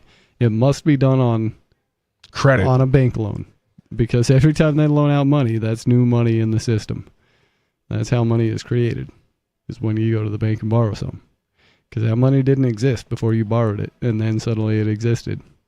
And now they can leverage that. That's right. Now they can call that an asset because you owe them money, and so that's an asset on their books, and they can go and loan out more money based on that. And they just keep ballooning it. It's completely ridiculous. I was just, he said he started before we had to dump him. He said something about his family lost a lot of land in the South. Like, is maybe like post-Civil War or something. And I was like, oh, so the government came in and burned up all your stuff and then, destroyed your farm, and you want to give that power back to that same federal government to run your entire life at a communist scale? That makes zero sense. Yeah. I'm a communist because Grant or Sherman burned my farm in 1863. And, I'm ballparking here, guys. And now I feel like I'm owed money, like free money, because we exist on this land that was destroyed by the same federal government that I want to have control. That cognitive dissonance is not lost upon me, sir. Yeah, I was trying to figure out how that logicked out in his brain, and I don't know. I can't get around it. Cannot figure that one out. Would have been interesting to keep that guy on a little longer. Too bad the FCC won't let me be. Or let me be me, so let me see. You know. I guess some soldiers died in Jordan. From a strike? What? I know there's been some deaths due to the Iranian conflict. Is that did Iran strike Jordan? Yeah, I think so. How many? One's too many. Yeah. Oh yeah, one's too many. I'm wondering I wonder if their parents like talked them into this or tried to talk them out of it, or if this was just like what, you know, what do their parents think about them signing up to do this job? I know you can't really stop kids from making bad choices sometimes, but I wonder if their parents encouraged them to go over there and get killed on behalf of a foreign government's. Oh, never mind. If anything, it's just it galvanizes these families into. Well, okay, they either go one of two ways. They either completely reject, the whole military industrial complex mindset, or they double down in it. You know what I mean? And they say their son's a hero. He died for this freedom. We lost our boy for our freedom. And they'll go to their graves believing that. You know what I mean, Stu? I don't think they'll ever fully understand like what really happened. They'll just see that their boy is dead, and they'll have to put a positive spin on it. I mean, could you live with yourself if you didn't force yourself to put a positive spin on it? Imagine if you did encourage him to go, and he ended up dying. You'd have to stay positive. You'd have to force yourself. Could you live with yourself? Or would you double down and be like, yeah, he died for our freedoms. No good. He died doing what he needed to do. He sacrificed. He gave the ultimate sacrifice for this country. I don't know. I prefer the truth, no matter how uncomfortable it makes me feel. A lot of people aren't like that. I didn't double down when I found out that Mormonism was a lie. I didn't double down when I found out that my government was a lie. I just accepted that that's what it was. And, you know, for a little while you got maybe kind of angry about it, but there's no need to stay in that place either. You just find out, you know, what you can do in your life. Just losing your boy. I don't know. That would ruin me. I don't even have any kids. Yeah, or girl. One of them was Private Isabella Gonzalez, 19 years old. 19 years old. Of Texas. Well, is she Army? Are these Army folks or are these Air Force? I don't know. Marines probably. U.S. Army. Yeah. Another one was Tyler Feehan, 25, of Hawaii. Bunch of unidentified remains and whatnot. Who's missing? A bunch of unidentified. It's not a good. When did this happen? Is this just like a couple? Is this morning? Is this last night? This was, I think it was back on the 17th. Oh, so there's been a few weeks. Yeah, back on 17th and 18th, I think. Yeah, I heard about that. What is the death toll up to right now? For U.S. service members, does it give a total since the conflict started? I think it's only like 20. They're claiming 18. 18 so far. Yeah. That's still too many. One is too many, especially for such a stupid war. But I don't know. Caitlin Johnston wrote a thing about it. She seems pretty upset. I think I'll read it. It's short. She says they were killed by the oligarchs and empire managers whose decisions sent them to die in yet another Middle Eastern war based on lies, and who will never lose a wink's sleep over it. More U.S. troops have died in Trump's insane war of aggression against Iran, so of course we're seeing a bunch of phony BS from American warmongers about what a heroic sacrifice these soldiers made in order to justify further escalations. Godspeed, heroes. Their sacrifice only stiffens our resolve, tweeted Secretary of War Pete Hegseth in response to the news that 2 U.S. troops were killed with 1 soldier missing after Iranian retaliatory strikes on a U.S. base in Jordan. But they weren't heroes, and they didn't make any sacrifice. A hero is someone who risks danger taking noble action for the benefit of others. A sacrifice is when you give up your life for a higher cause. This was neither of those things. Those soldiers were killed in response to U.S. airstrikes on civilian infrastructure in a stupid, evil war of aggression waged by a Zionist president to please his billionaire Israeli megadonor. Those U.S. attacks destroyed a desalination plant, cutting off an essential water supply for thousands of Iranian civilians. You hear about that? We took out the water infrastructure. I had nothing to do with it. I knew. Well, okay. Or the U.S. government. I had as little to do with that as I possibly could. I know they roped my name in with it too, but yeah. Yeah, the U.S. government. Okay, the U.S. government took out the. I saw Trump was threatening to take out civilian infrastructure, so he ended up doing it. We did it. Yeah, that's what it sounds like. That's I'm pretty sure that's war crimes. The ICC, none of that means anything. No, it doesn't. If you're too tough to have it enforced against you, it means something if you're an old German man in Argentina. Yeah. It means something if you're the country of Argentina, probably. If you start committing war crimes, you're probably going to get hauled up over it. They're going to have a hard time hauling Trump-led United States over anything. Well, I mean, Bibi's wanted by international courts too. Nobody's touching him. Did you see what Mamdani said? I don't know if I brought this up last week. Yeah, that he would arrest him if he came to New York. Yeah. Yeah, I think he walked that back, though, and said, well, as long as he's here on official business, it's okay. Oh, okay. So, diplomatic immunity. Theater. Classic. Yeah, it's WWE, man. You know, his mom's pictured with Epstein. His mom what? Donnie's mom is pictured with Epstein at a dinner with him. There you go. That is absolutely not surprising at all. Trump didn't seem to mind Mom Donnie, so it makes perfect sense to me. They're probably friends. They're all friends. They are all friends. Melania is an Epstein girl. Trump Jr. just married Epstein's personal banker's daughter. This is definitely one big club, as Carlin put it. The article continues. They did not die defending the United States. They did not die protecting the American people. They did not die for freedom, for democracy, or for any of the other bogus reasons you'll see imperial spinmeisters saying they died for.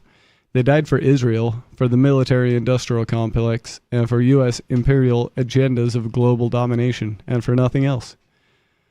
I said this online, and someone tried telling me they died for their country, and F you for saying otherwise. I told him no, they did not die for their country. The Iranians are dying for their country. The Americans are dying for Israel, for money, and for geostrategic control. Not a single American life in the United States is being protected by the actions of U.S. service members in the Middle East. They're not defending their homeland. They're attacking people who are defending theirs. This isn't worthy of praise. It's worthy of anger and outrage. There's this bizarre cultish belief among Americans that you have to play along with the idea that every U.S. soldier killed in action died doing something heroic, which benefited the American people, even when every reasonably intelligent person knows that's objectively false. I reject this wholeheartedly. All this does is make it easier for the U.S. military to recruit more soldiers and to manufacture consent for more depraved wars of aggressions. Those soldiers killed in Jordan did not die for anything noble. They died for meaningless, undignified deaths, for an immoral and unworthy cause. Those soldiers weren't killed by Iran. They were killed by Donald Trump. They were killed by the oligarchs and empire managers whose decisions sent them to die in yet another Middle Eastern war based on lies and who will never lose a wink's sleep over it.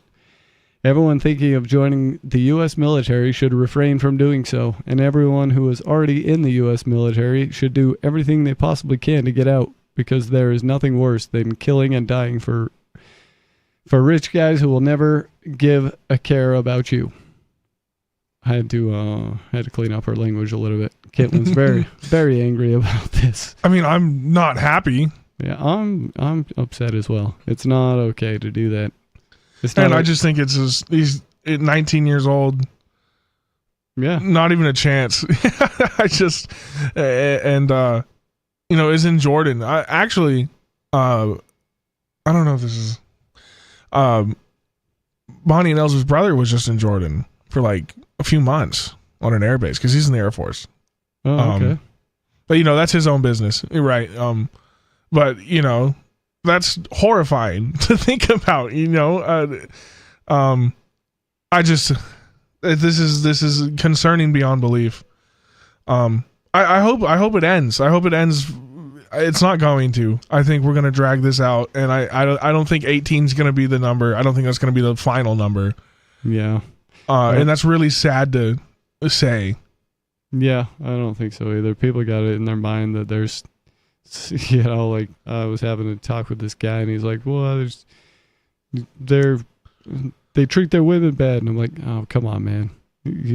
Like that's not really an excuse that's not good enough to go to war over, right? He's like, no, not really. And he's like people just come up with all kinds of excuses. There's your chances of being harmed by an Iranian as an American on American soil are like so slim. You're gonna get struck by lightning probably 5 times first. There's no reason for the U.S. military to be over there doing what they're doing. Give us a call. The phone number here is 603-283-6160. This is Free Talk Live.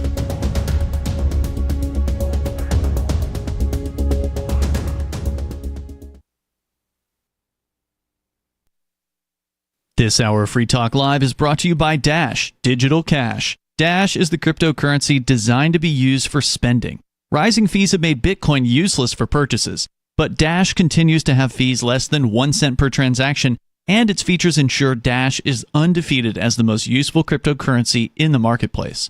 From a technical standpoint, Dash transactions are irreversible, and its network is protected from 51% attacks by their Chainlocks technology. There's no need to wait for a confirmation before considering a Dash transaction complete, so it's great for merchants.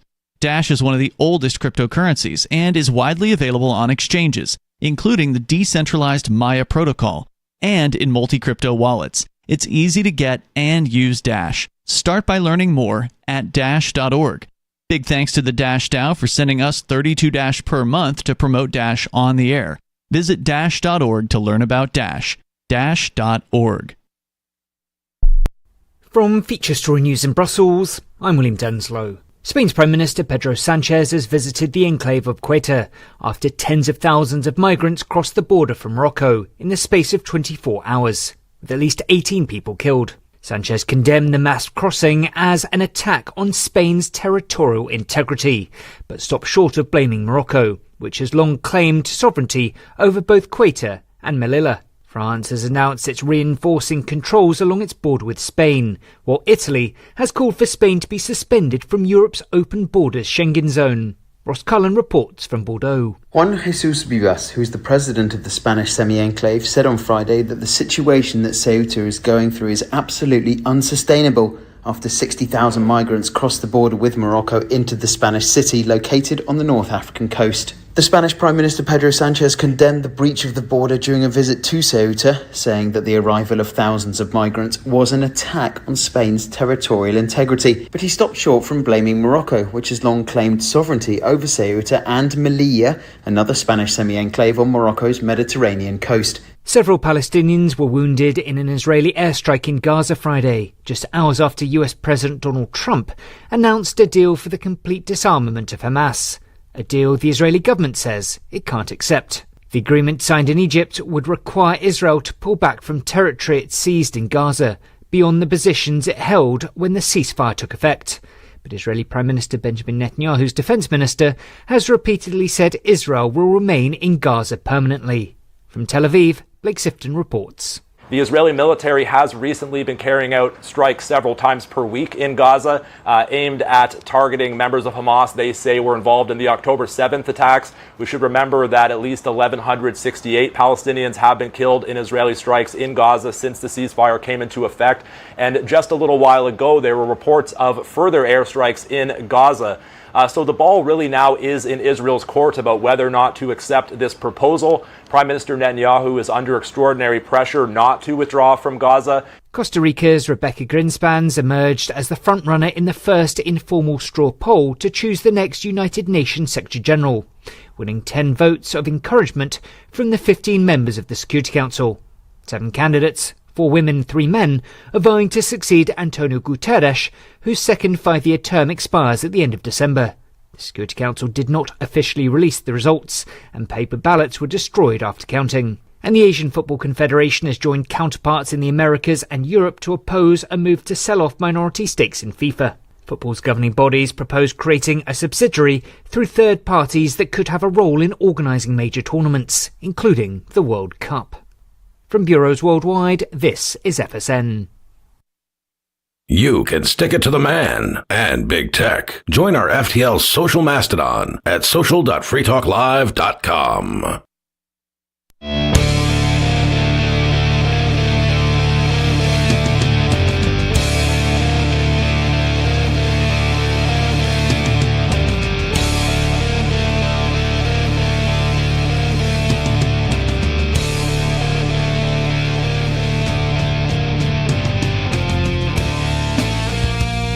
It's Free Talk Live.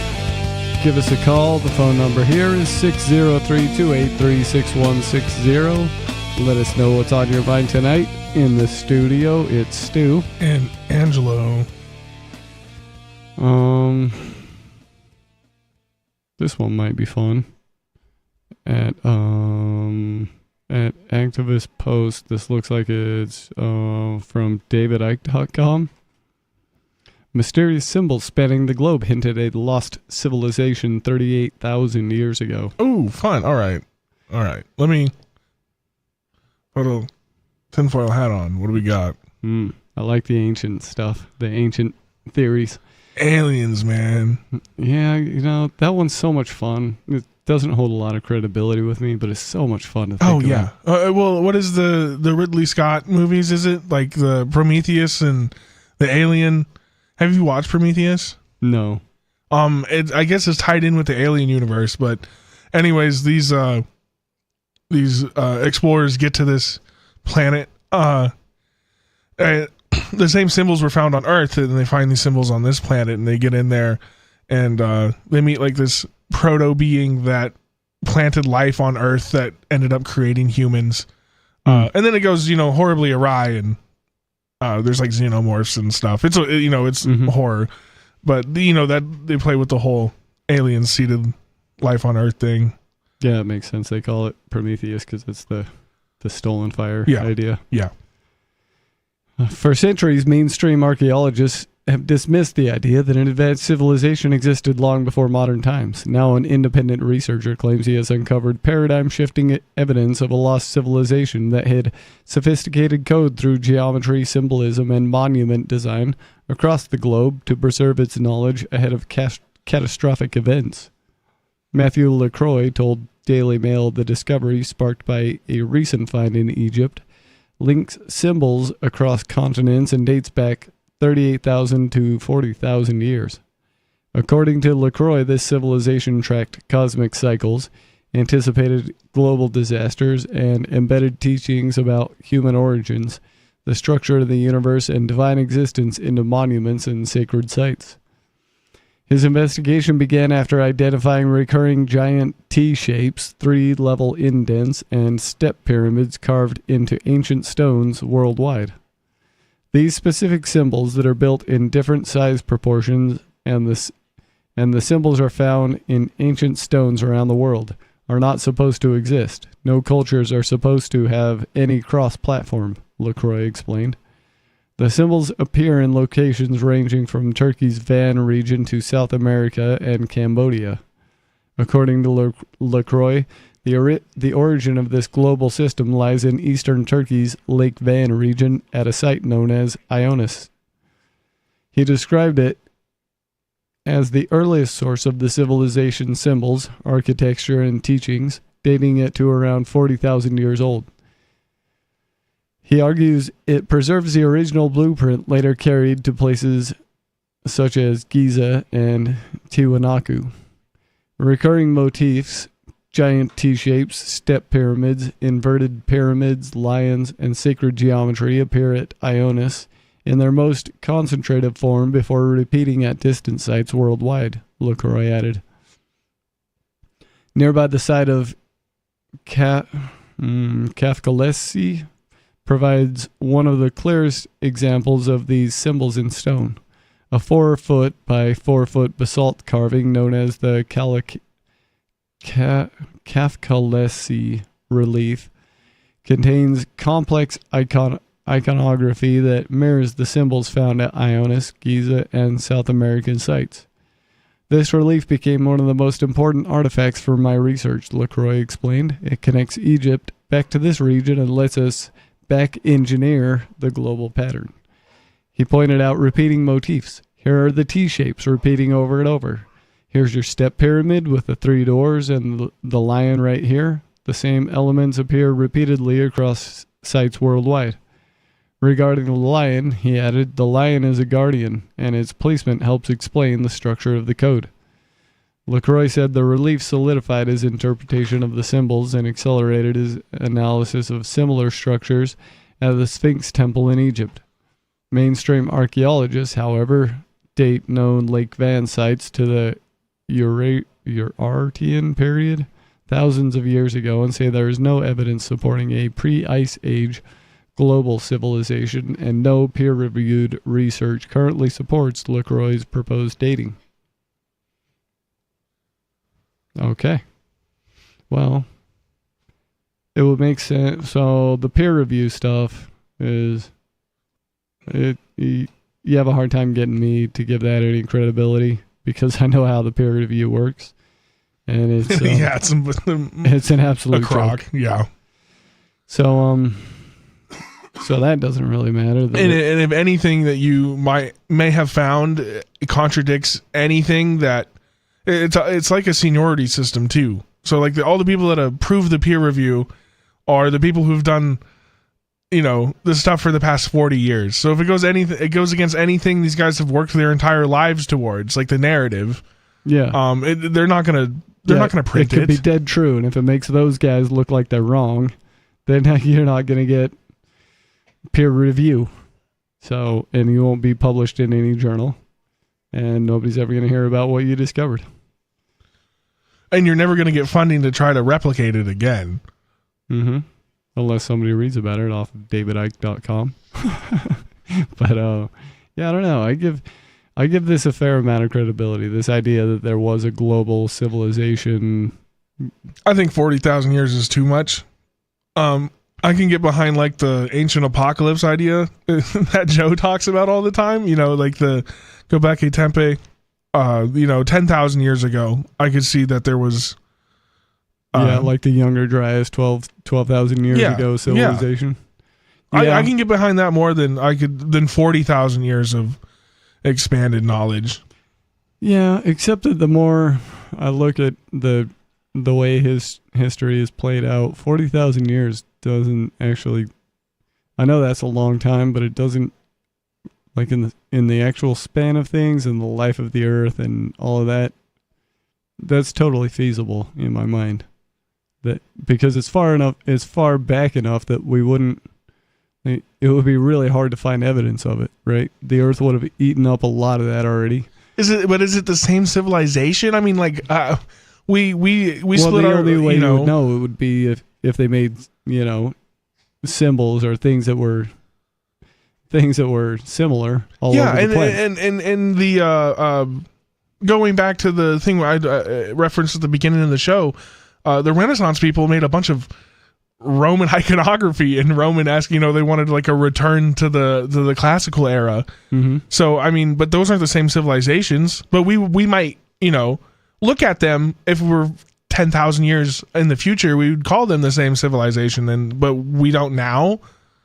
Like, sure, they might have like the same kind of like lettering or but I wouldn't call it the same. Empires only last 250, 300 years.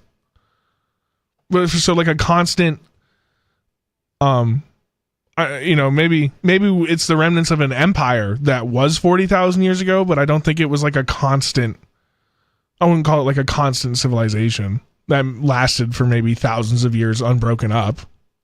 Yeah. Yeah, it seems like there would be, if it were something like that, it would have left more evidence of itself. Yeah. So, I mean, world spanning empire 40,000 years ago, I believe it. I could believe that, actually. Mm-hmm. Yeah, sure. If everything was made out of wood, we would have no idea any of it existed. Yep, good point. And you know, I think we probably figured out ocean travel or like waterway travel way earlier than we like to say we did. I can see people getting across the Mediterranean 40,000 years ago on like wood canoes. I mean, the Polynesians sailed all over that part of the oceans with wooden canoes. So, I mean, yeah, I don't know if it's all connected. Actually, yeah, I could see that if it was just like a Roman Empire that he's like, hey, these things all look the same.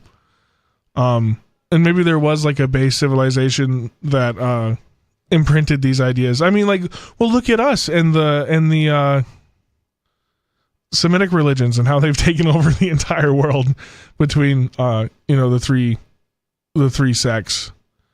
And there's that story of Abraham has impacted thousands of years and expanded across the entire globe practically in different ways. And that's had an impact on everybody's art and culture. And, that's like this current civilization's root story is like the story of Abraham and his sons. Yeah, except that's most likely just made up. Well, I mean, these guys' opening story is probably made up too. Yeah, absolutely. You know what I mean? You have like a lion guarding the temple or whatever. Yeah, obviously some made up stories involved with that. Mm-hmm. But that doesn't mean it wasn't such a unifying story that it echoed across thousands of years in many cultures, like many city states and governments and peoples. Yeah. I don't know. It's fascinating to think about. Mostly because if they were here, where did they go, for one? Where's Rome? And did they say anything about where they went? And then like the other thing that I don't know makes it a fun mental exercise is that just along the lines of the peer review stuff and like how easily could they hide something like that if like. Well, forget the peer review, guys. How much history was destroyed right then and there? Oh man, like Spanish Inquisition and stuff took out a bunch of history. They've been systematically at the destruction of history for as far back as human history recording goes.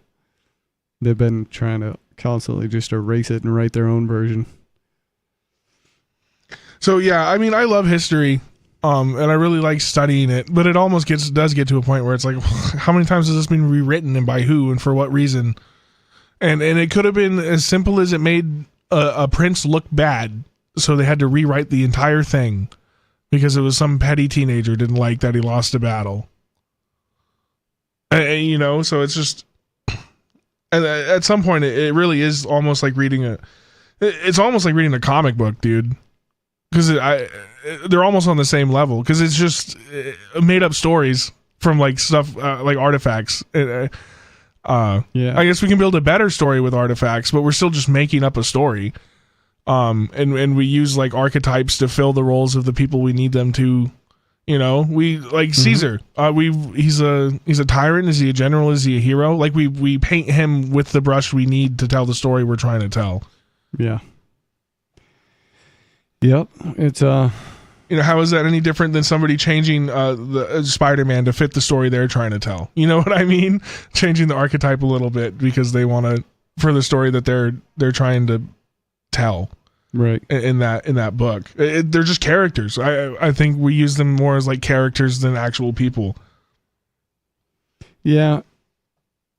The topic interests me. I think it might possibly be because the mainstream narrative about the ancient histories is constantly changing. What they taught me in high school is now probably fully obsolete. Well, what they teach you in high school? We'll compare notes. Well, I think they told me the oldest known human civilization on the planet was, they say it was the Phoenicians or the Sumerians. Yeah, the Sumerians. That's what I was taught too. Right, but the Phoenicians are older than that, aren't they? Well, the Phoenicians, I'm pretty sure, like, it's the same area. Yeah. There's like a different tribe. Yeah, maybe. I don't know. But the Sumerians, it's like Babylon. They were considered like the first farmers and stuff. The fertile valley, or between the Euphrates and the is it the Tigris and the Euphrates? And apparently that used to be like a lake bed, and that's where they say farming originated, like 6,000 years ago. That's what like Sanskrit and stuff comes from that, like the world's first writing. I guess they call the oldest civilization the world's first recorded writing, which would be Sumerian. So they're saying that was 6,000 years ago. 6,000 years ago, that's it? See, but they wrote on stone, so it stayed longer. I mean, if those people wrote on wood, it wouldn't be here. Or like even paper would have deteriorated and been gone. Yeah. Well, it makes sense that the people living in the Middle East would use stone or clay to write, because they have there's not a lot of trees. Yeah. And they use what they have, right? So that's what survived, was the resource that they had, which just happened to be clay. So I could see like other civilizations being able to, like, writing on papyrus or wood or leaves, and none of that making it. Right? Like there's a ton of native stuff that just it's all gone because it was all made out of wood, right. And we have no idea. Right. Even if the Spanish hadn't burned it, it still would have just wasted away. Right. Even if an older civilization was writing on clay tablets, if they failed to bake those tablets hard enough, they would not be existent today. They would just be sand. Yeah. So. Or just like dust. And the Middle East is a super dry, arid place anyways. It's really good for preserving stuff. Yeah, it's just when they laid this out for me, they made it sound like this is when humanity started 6,000 years ago. I have a really hard time believing that. Well, I think they just say that because that's the first writing. We don't know what it was like before that because we don't know. There's nobody wrote anything down. Yeah, but there's a fair amount in the fossil record that shows that they're lying about several things. Like, certainly there were... Well, I don't think they do the fossil record right. So, I mean, like, Göbekli Tepe shows that there was at least people who could build a temple 12,000 years ago. You know what I mean? True. So there's, that kind of cancels out what they told me in high school right there. I don't know. It's an interesting Well, topic. who knows? Maybe the Sumerians burned all those guys' books and destroyed their history when they took over. Maybe it was just another rewriting of the history. That's true. And you have no idea. That's what I'm saying. This is all hearsay, dude. We're just guessing. Spanish Inquisitions all the way down. Yeah. Well, how many times did they do it in the Old Testament? Yeah. Good point. Straight up Spanish Inquisition, dude. Go in there and kill every man, woman, and child. Take this land for yourself. I give it to you. And 3,000 years later, I give it to you again. I got one here that I kind of want to read, but it's really long. Trump nominated a new person for CDC director. This is So this guy just killed kittens, not puppies? This is not a guy. It's Dr. Erica Schwartz. Oh no. And so this is anyway, let's get into the article. When asked at a U.S. Senate hearing whether she thinks mRNA vaccines are safe and effective, CDC Director nominee Dr. Erica Schwartz replied, "I do believe that mRNA technology is safe and effective." No. No, are you serious? Both the question and the answer show a serious lack of scientific understanding. When asked at a U.S. Senate hearing whether... hang on. I wish I read that part. I don't know why they printed it twice. Well, probably because it's what? Yeah, I would need to read it twice. Say it again, Stu. When asked at a U.S. Senate hearing whether she thinks mRNA vaccines are safe and effective, Centers for Disease Control and Prevention Director nominee Dr. Erica Schwartz replied, I do believe that mRNA technology is safe and effective. Brother! What are we doing? Shows a post here on X from Nicholas Holscher. He says, your new CDC director just said, I do believe that mRNA technology is safe and effective. Erica Schwartz also mandated almost every major vaccine on our military, forcing smallpox, anthrax, and flu shots into U.S. forces with threats of discipline for those who refused. But not the COVID shot. We took that. Is that one's at least off the schedule? I don't have, at first they said that if you got the COVID shot, you would never be allowed into the U.S. military. I don't know if you remember that, but that was the U.S. military's official stance on it at first. If you get this, you'll never be allowed in. That's crazy work, man. Oh, I weep. My soul weeps for this for this place, dude. I don't know how this planet's a prison. They tax my money for chocolate milk, and then they tax my chocolate milk. This is ridiculous. Here's the scientifically accurate answer to the question. We don't know the full safety profile of either of the two types of approved mRNA vaccines or the technology. First, it's all too new. Second, we're not even collecting the full data. Did she say that, or is this just part of the article? This is part of the article. Okay. I was like, oh, hey, maybe there's some redemption there. If she's like, well, I believe they're safe, but we don't have the full data to make that distinction. At least she's, at that point, it's an opinion. That's the author, Cheryl Atkinson, being reasonable. Not your new, what is this? CDC director? Director. Yeah, director for CDC. Oh, jeez. This'll work out good. According to the U.S. Food and Drug Administration, scientists and other experts in the field, comprehensive safety data isn't known. Safety data isn't known until a new drug, including vaccines, has been on the market and in widespread use for 7 to 12 years. Even now, we aren't getting full information on safety profiles because the data isn't even being collected in the comprehensive manner required for accurate analysis.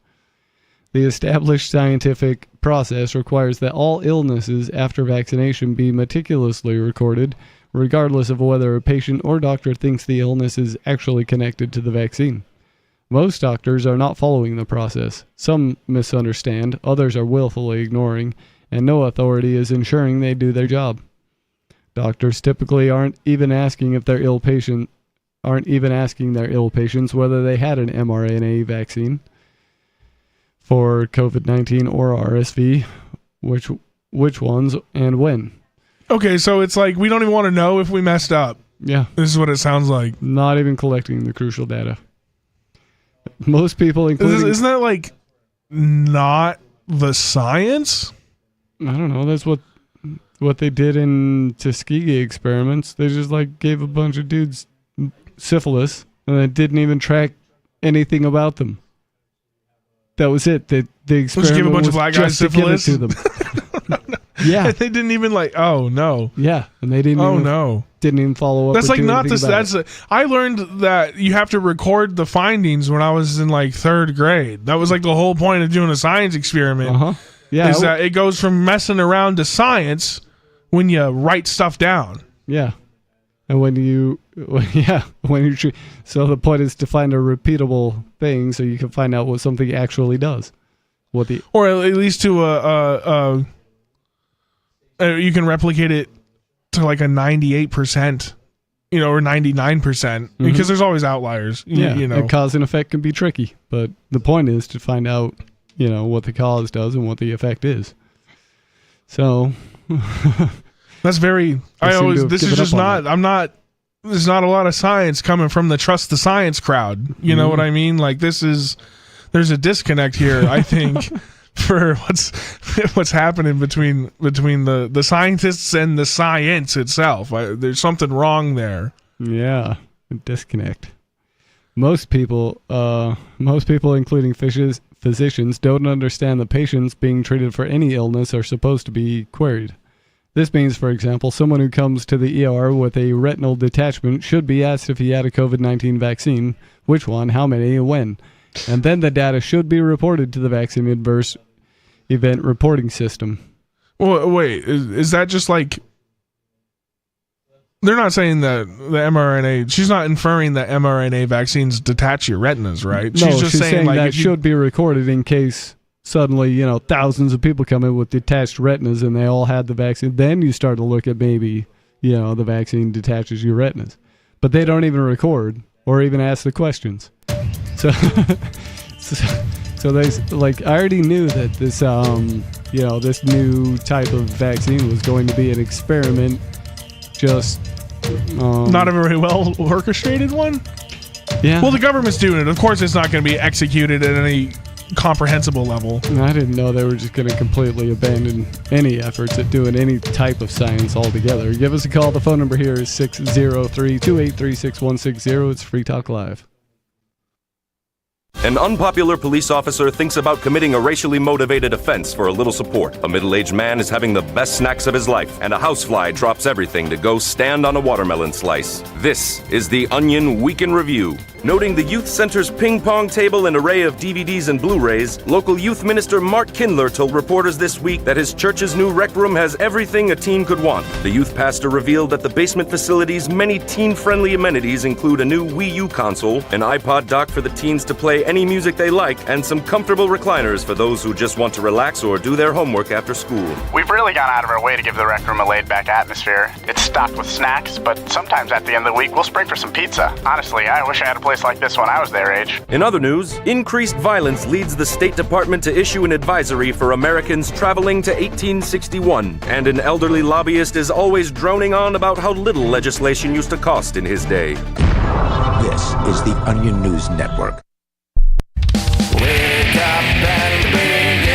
Eleutheromania, the insatiable desire for freedom. We have been enslaved for all our lives. It's the new 3-song heavy metal EP from Captain Kickass. The next ones they will. Available now on your favorite music app or get it directly from CaptainKickass.com. Authority to end our. If you want to know the latest about Free Talk Live before we go on the air, all you need to decide is how you want it delivered. It's your choice. Visit news.freetalklive.com to receive our usually weekly news updates by email. Plus, we have a Twitter account at twitter.freetalklive.com, and you can follow us on the decentralized Mastodon platform at toot.freetalklive.com. So please follow us at toot.freetalklive.com and sign up for our emails at news.freetalklive.com. You're listening to the live edition of Free Talk Live. Hour number 3 is next after the news here on the Liberty Radio Network at LRN.FM. From Feature Story News in Washington, I'm James Goodison. US President Donald Trump says Israel is very happy with the Hamas disarmament deal brokered by his Board of Peace, but a senior Israeli official has told reporters and local media that Israel doesn't accept the proposal and will not carry out any withdrawals from Gaza. Israeli Prime Minister Benjamin Netanyahu has yet to comment publicly on the agreement, which was announced on Thursday night and would require Hamas to surrender its weapons in phases while Israeli forces pull back from the territory.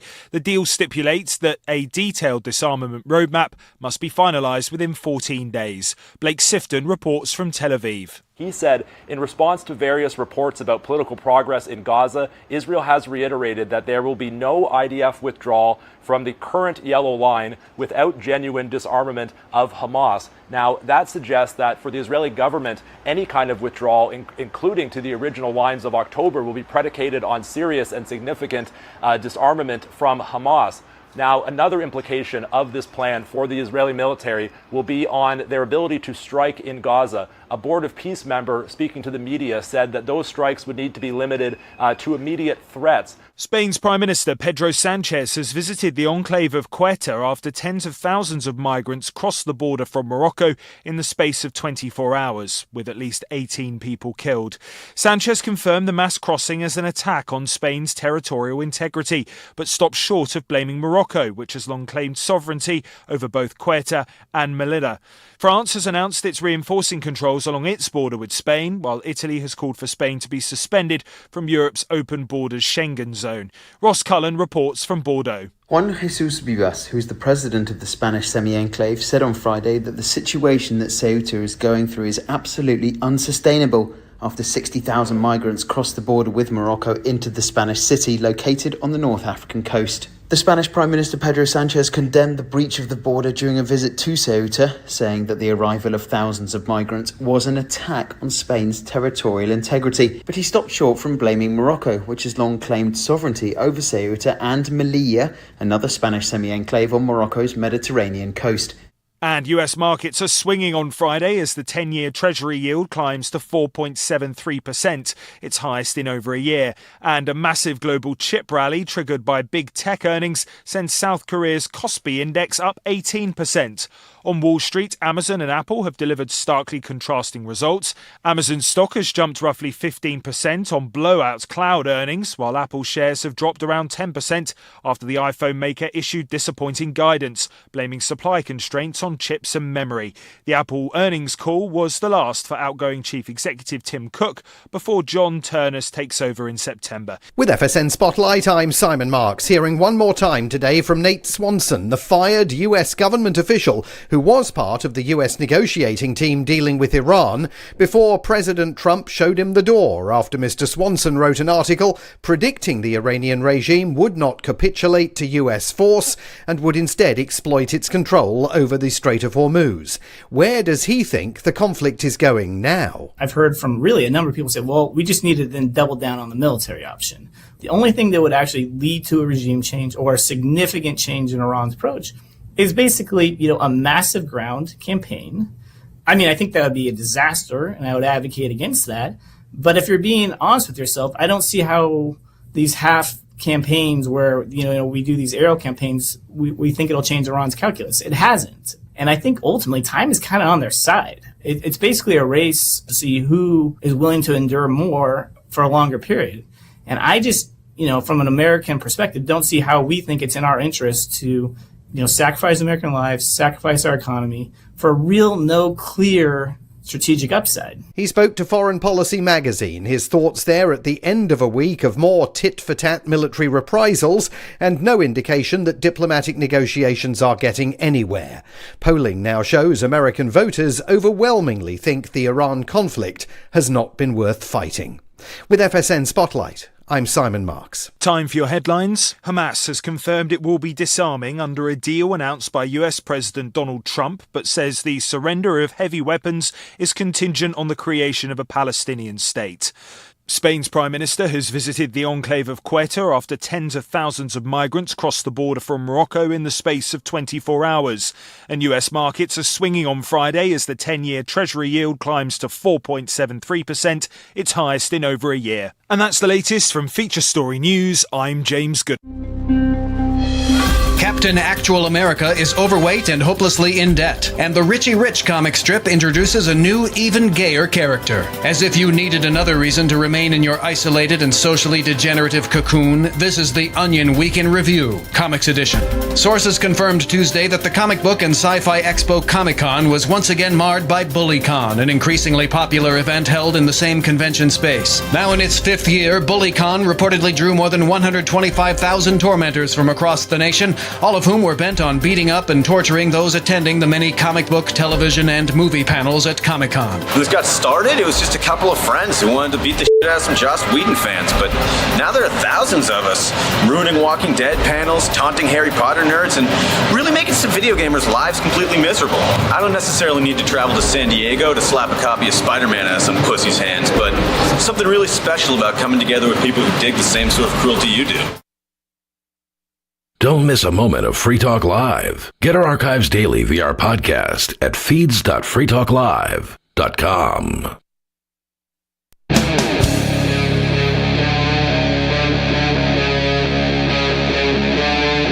Free Talk Live.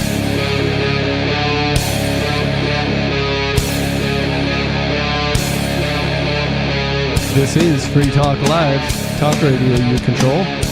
You can give us a call at 603-283-6160 and let us know what's on your mind. Us in the studio tonight is Stu.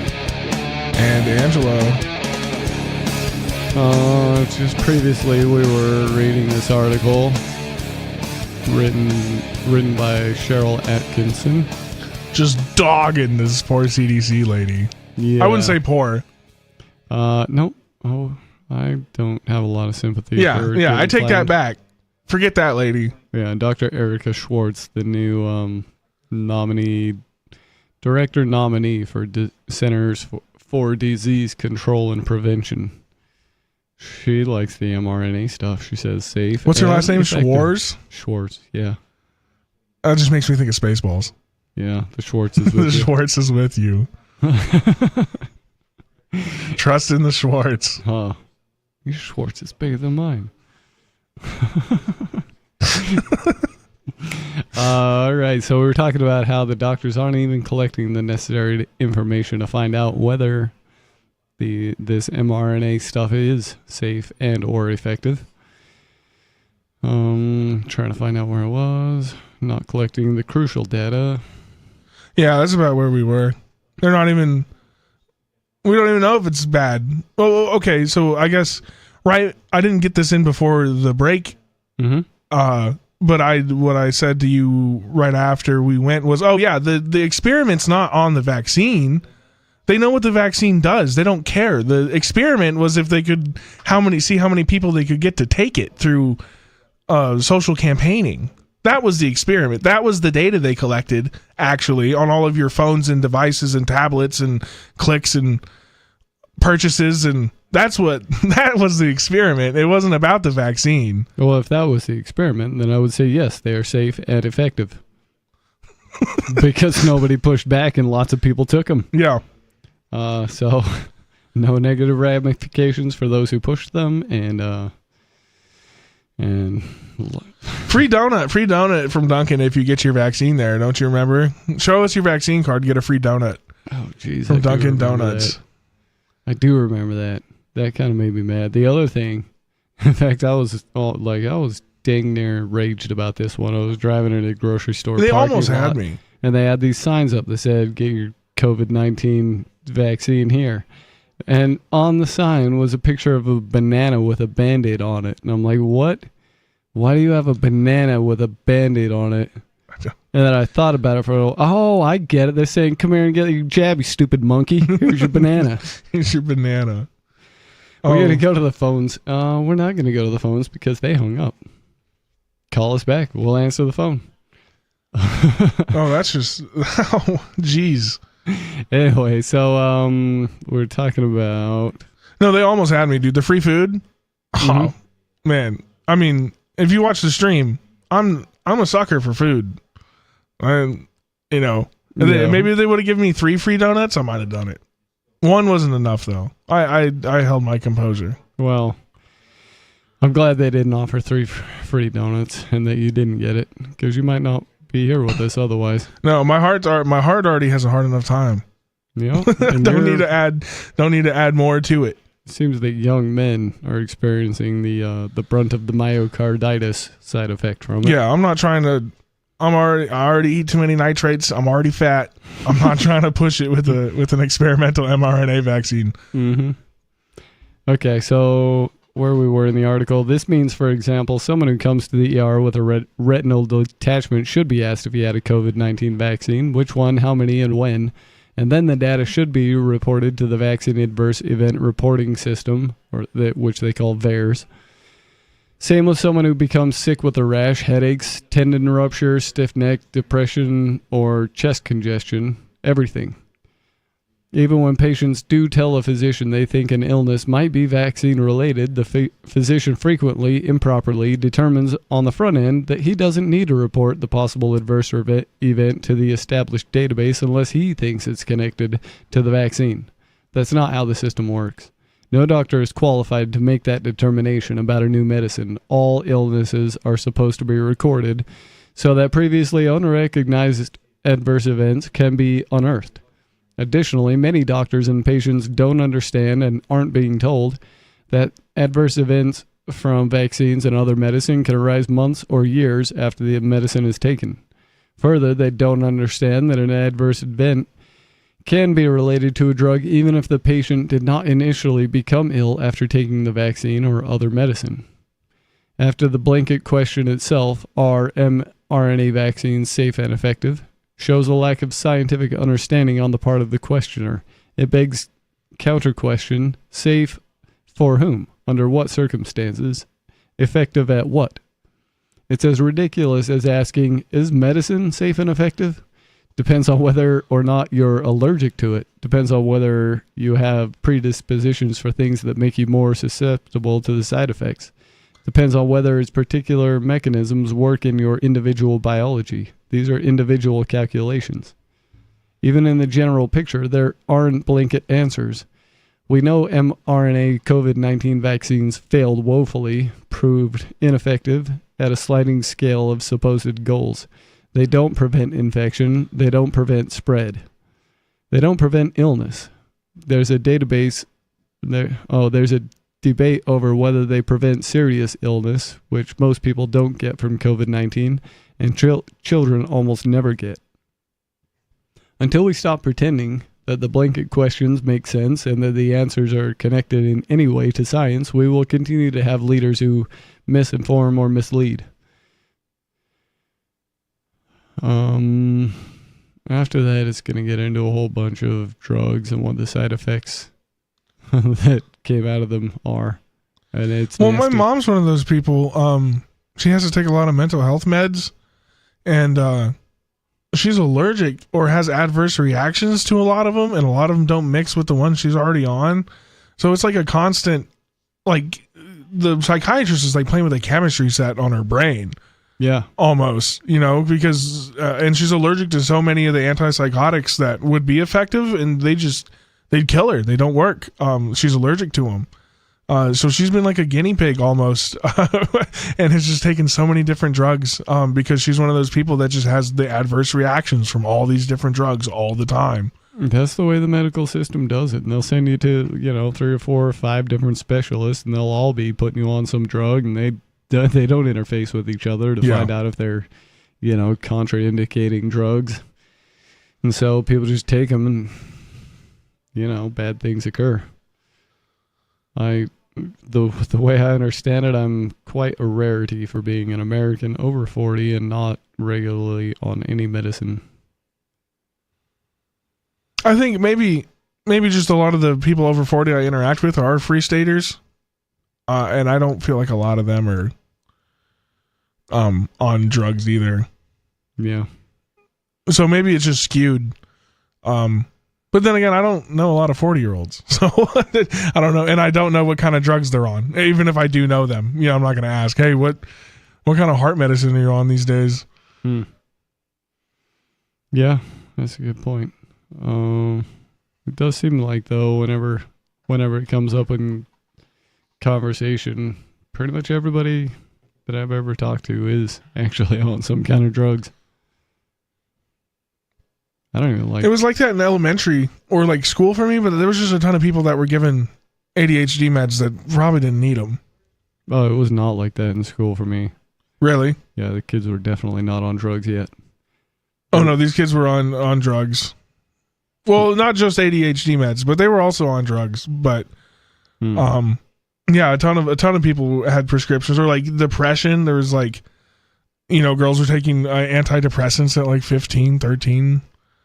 ADHD meds, anxiety meds. People were getting like Xanax to be able to sit through math class. The problem wasn't in the child's brain. The problem was with the math class. It was boring and compulsory. Well, just like the explosion in anxiety. Like a Xanax is a downer. You need a downer to sit through a math class because you're so scared of like the people around you. I don't know. It's just, or like the fact that anybody even entertained the thought of giving this teenager Xanax. It's ridiculous. Yeah. Even if the math class sucks and the school sucks, but like you don't need Xanax to get through a math class. I don't think. No, maybe I would have had a better experience though had Christopher Flegg been on Xanax in 4th grade when he decided to stab me in the arm with a pencil, which I still have the broken off tip inside of my arm from.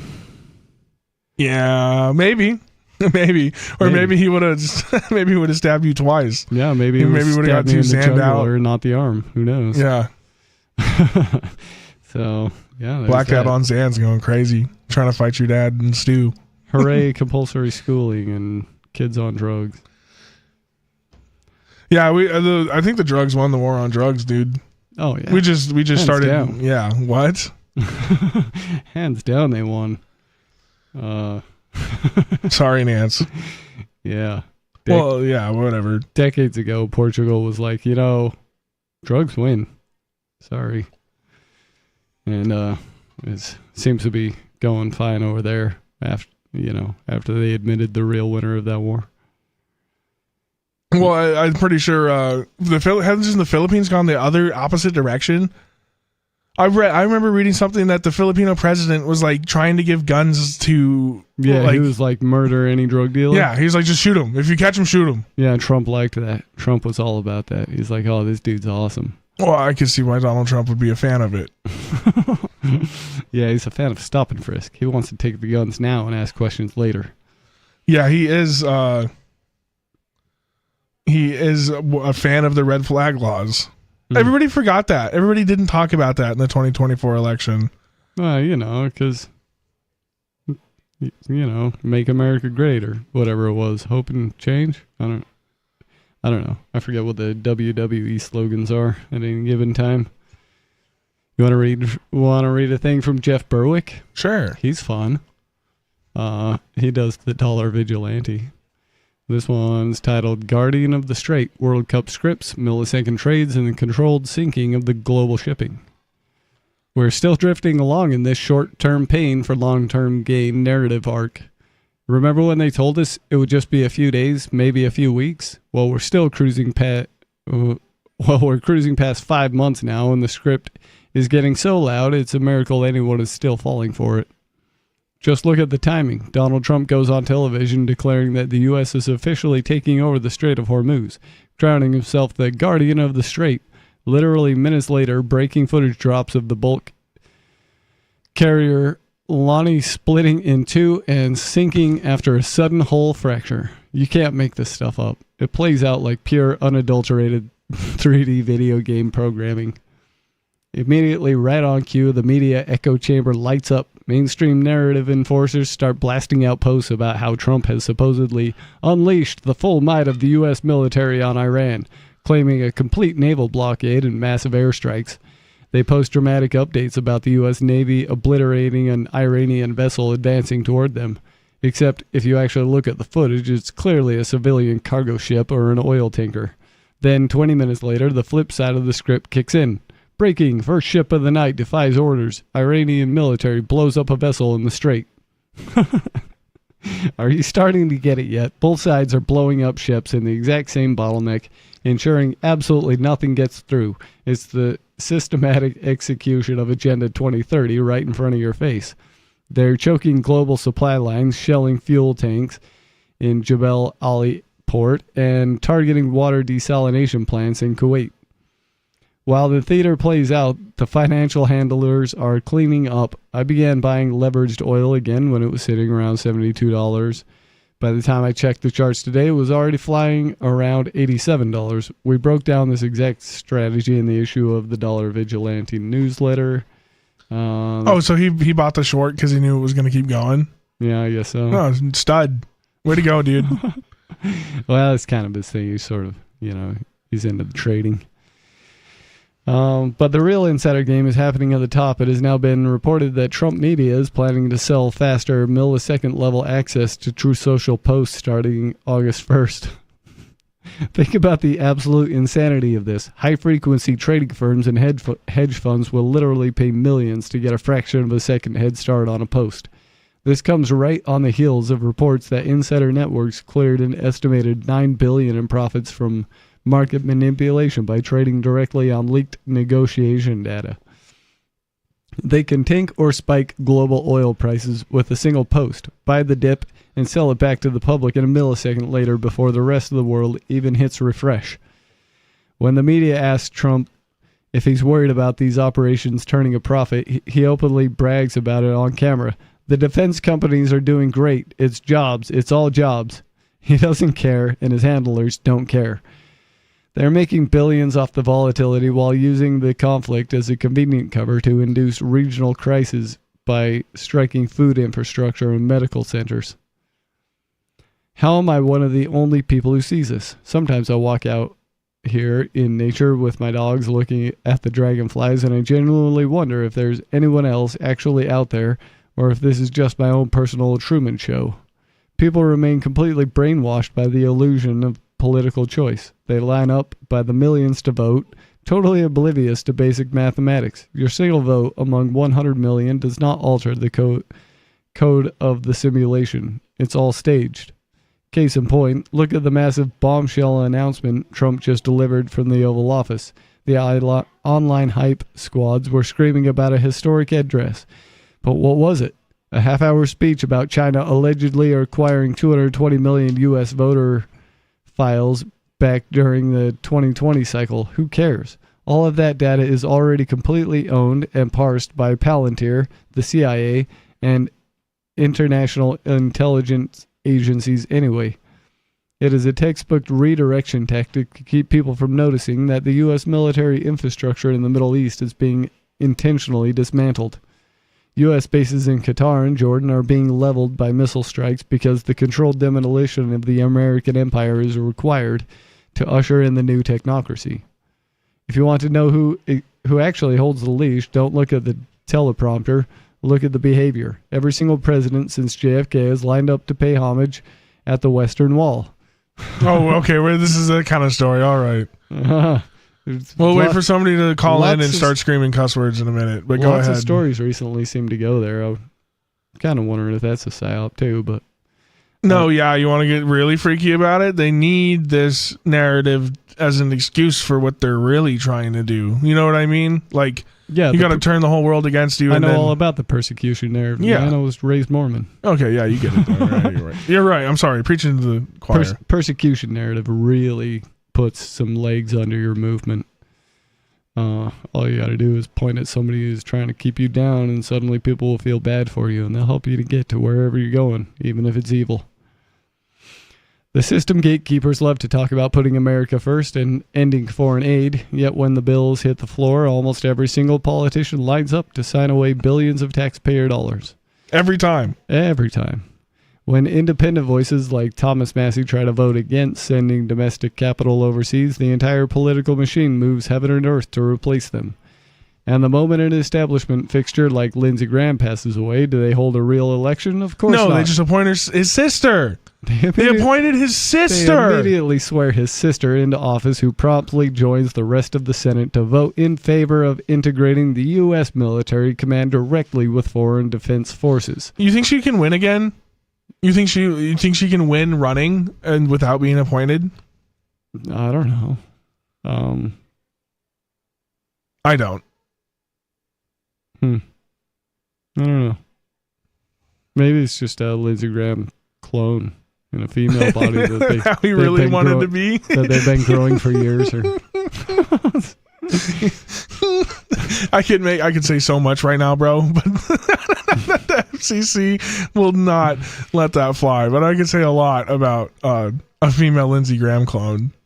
Even the figures who built their entire brands on ending the Fed or questioning the state eventually fall right back into line, posing for the exact same photo ops. It's a monolithic system. They build the surveillance state, fund the tracking cameras, manipulate the energy markets, and use media programming to keep the populace cheering for their own economic lockdown. The only way through the next few years is to stop giving your energy to the television, focus entirely on your physical health, and get your capital into sovereign assets outside their banking grid, and enjoy the walk. Meanwhile, the bread and circuses continue right on schedule, and surprise, surprise, Argentina won their match just like I said they would. Let's be real, the entire tournament plays out like a poorly coded But Spain simulation. won the cup. Yeah. I don't know.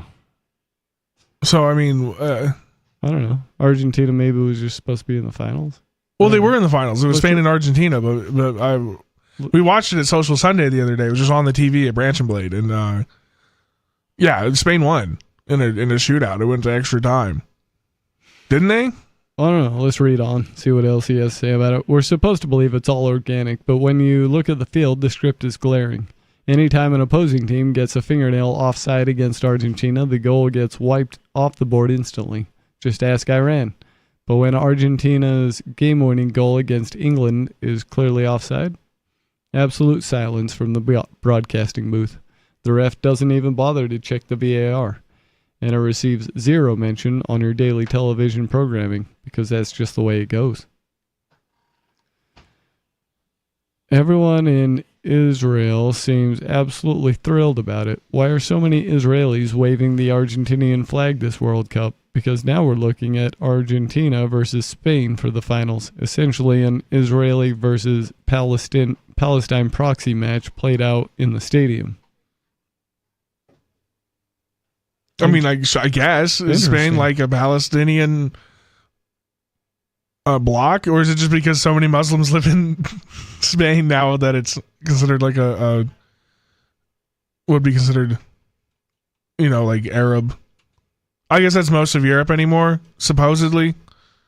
It's been very Arabized, invaded by the Arabs. Well, Spain has had a large Arab population for a very long time. Right. AI tells me that yes, Spain strongly supports Palestine. Oh, okay. So there you go. And then you have the picture of Malay at the wall, so you know how that goes. Yes, he's definitely a Zionist.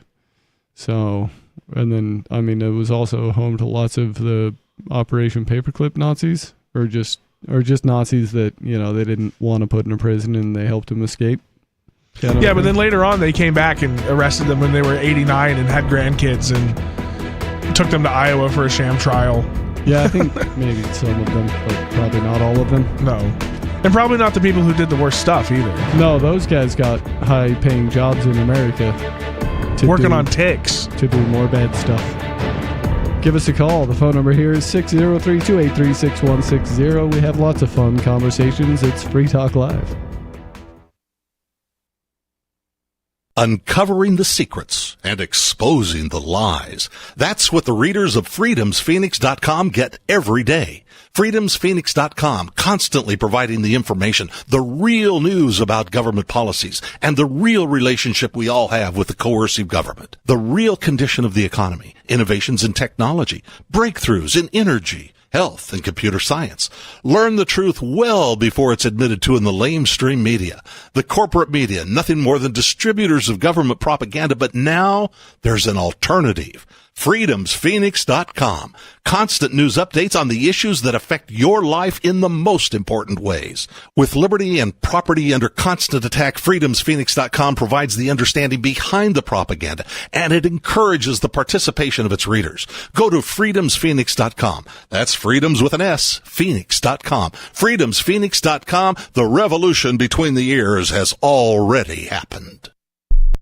From Feature Story News in Brussels, I'm William Denslow. Spain's Prime Minister Pedro Sanchez has visited the enclave of Ceuta after tens of thousands of migrants crossed the border from Morocco in the space of 24 hours, with at least 18 people killed. Sanchez condemned the mass crossing as an attack on Spain's territorial integrity, but stopped short of blaming Morocco, which has long claimed sovereignty over both Ceuta and Melilla. France has announced it's reinforcing controls along its border with Spain, while Italy has called for Spain to be suspended from Europe's open borders Schengen zone. Ross Cullen reports from Bordeaux. Juan Jesus Vivas, who is the president of the Spanish semi-enclave, said on Friday that the situation that Ceuta is going through is absolutely unsustainable after 60,000 migrants crossed the border with Morocco into the Spanish city located on the North African coast. The Spanish Prime Minister Pedro Sanchez condemned the breach of the border during a visit to Ceuta, saying that the arrival of thousands of migrants was an attack on Spain's territorial integrity. But he stopped short from blaming Morocco, which has long claimed sovereignty over Ceuta and Melilla, another Spanish semi-enclave on Morocco's Mediterranean coast. Several Palestinians were wounded in an Israeli airstrike in Gaza Friday, just hours after US President Donald Trump announced a deal for the complete disarmament of Hamas. A deal the Israeli government says it can't accept. The agreement signed in Egypt would require Israel to pull back from territory it seized in Gaza, beyond the positions it held when the ceasefire took effect. But Israeli Prime Minister Benjamin Netanyahu's defense minister has repeatedly said Israel will remain in Gaza permanently. From Tel Aviv, Blake Sifton reports. The Israeli military has recently been carrying out strikes several times per week in Gaza, aimed at targeting members of Hamas they say were involved in the October 7th attacks. We should remember that at least 1,168 Palestinians have been killed in Israeli strikes in Gaza since the ceasefire came into effect. And just a little while ago, there were reports of further airstrikes in Gaza. So the ball really now is in Israel's court about whether or not to accept this proposal. Prime Minister Netanyahu is under extraordinary pressure not to withdraw from Gaza. Costa Rica's Rebecca Greenspan's emerged as the frontrunner in the first informal straw poll to choose the next United Nations Secretary-General, winning 10 votes of encouragement from the 15 members of the Security Council. 7 candidates, 4 women, 3 men, are vying to succeed Antonio Guterres, whose second 5-year term expires at the end of December. The Security Council did not officially release the results, and paper ballots were destroyed after counting. And the Asian Football Confederation has joined counterparts in the Americas and Europe to oppose a move to sell off minority stakes in FIFA. Football's governing bodies proposed creating a subsidiary through third parties that could have a role in organising major tournaments, including the World Cup. From bureaus worldwide, this is FSN. We're still not sure why you'd want to watch, but our video feed is streaming nightly for free at cam.freetalklive.com.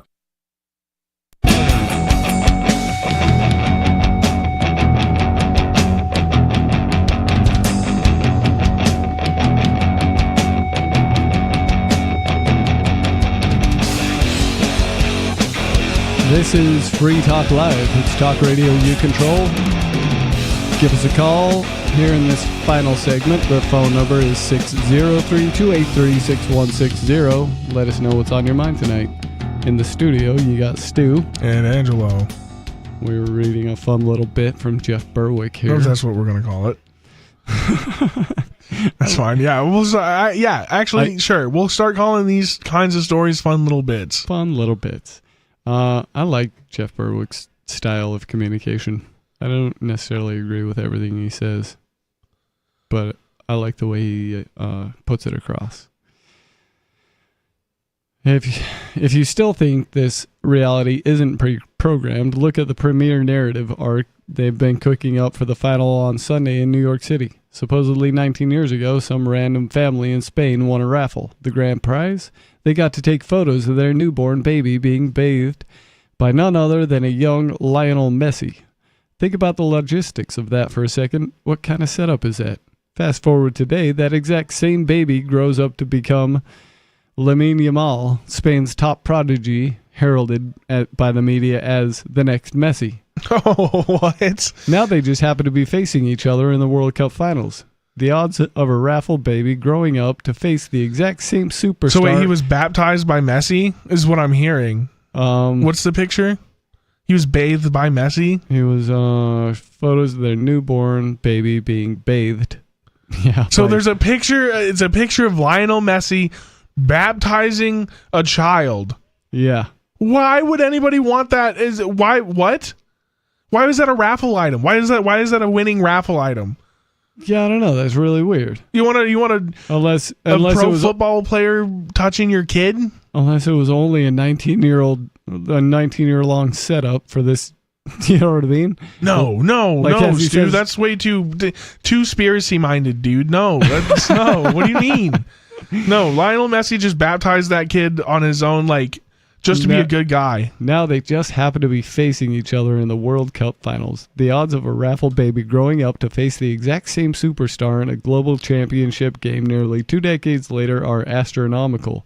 To make it even more obvious, Adidas dropped a promo image featuring the goat and the kid 2 years ahead of schedule.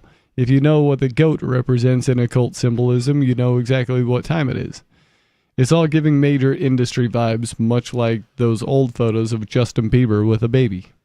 The elite love their symbols, their rituals, and their pre-planned narratives. Oh, that sucks, because I think GOAT's such a great acronym. It sucks that it's a cult, but greatest of all time, I love that conversation with the boys. You know, who's the GOAT? You know what I mean? You can sit there and talk GOAT of any kind of sports ball. I could do that a little drunk for hours, dude. Love it. The GOAT talk's one of my favorite talks. Yeah. I think he might have a point, though, about the occult symbology of the goat and all of that. Well, no, he does. I think he does. It just sucks because I really do enjoy like the caveman brain. You know, is Tom Brady better or Joe Montana? Yeah. And then argue about it. Yeah, that's great. Love it. Yeah, I'm into that too. Like, who's a better point guard? You know what I mean? Stuff like that. You know, one guy's got an excellent crossover, but you know, like John Stockton invented the no-look pass, and you know, so yeah, those are fun conversations. Speaking of the global apparatus, let's talk about where people are burning their money trying to predict these scripted events. A lot of people have been flocking to Polymarket lately because it seemingly blew up out of nowhere. Whenever a platform experiences that kind of meteoric rise, it's because the system is pushing it. If you look into the actual history of the platform, the puzzle pieces click together perfectly. I just mean how many podcasts and streamers have been pushing Kalshi ads and Polymarket ads. Yeah. And then Polymarket themselves have just put on so much money into YouTube ads, like the ones that play before play before videos anyways. And then they're also paying the guy, like the streamers, to talk about it during the video. So like they're just throwing millions. It has to be astronomical numbers behind marketing for these apps right now because they're paying everybody. They're paying people that get 3,500 views on their podcast to push Kalshi. Polymarket is essentially a CIA Mossad psyop. If you've read the work of Whitney Webb and Mark Goodwin, you know the history. This isn't some organic betting site. It's the spiritual successor to the DARPA Policy Analysis Market, PAM, project from 2003. That project, led by Admiral John Poindexter, was designed to create a market for political developments and terror attacks. It's social engineering masquerading as a casino. That's the way I understand it, yes. The connections are all there if you bother to look, and I lay out how the puzzle fits together in today's video. Well, the thing I have enjoyed about the Polymarket stuff the most are the green sex toys that have been thrown at the WNBA games. Love it. That's hilarious. Have you heard about that? No. So somebody put on Polymarket, I bet somebody, they put on, hey, I bet somebody's going to throw a dildo at this WNBA game, and then he just goes and does it himself. Yeah. Yeah. And then it happened like 3 or 4 times at different games. They just kept, they had like copycats, and people just kept throwing dildos on the court in the middle of the game. Right, because they figured out that... Yeah, if I just go do it myself, I'll win. Yes. Yeah, you just rigged the system. Yeah, that's why... Who cares? You get banned from the WNBA for life? What have you lost? Nothing. You've lost nothing of value. That's why that guy... I forgot his name. The guy that wrote the paper Assassination Politics. That's why they were so mad at him. They destroyed his life for writing that paper. Really? Because it was his theoretical idea for a betting market where you could bet which corrupt politician would be assassinated next and exactly how and when. Oh, okay. So you can see that you would be the one to go and do it and then collect the bounty, right? Yeah, or the bets. Yeah, right? The bets. Right. So. Really hedging them. They really didn't like that guy's idea. They now I bet you can bet on it on Kalshi or Polymarket. No, I'm pretty sure if you try to make a bet about a politician being assassinated, they would take it down. Oh, do they have rules? Probably. So can you make a bet about anybody being assassinated? I doubt it. Okay. It might be I would doubt it interesting too. To try though.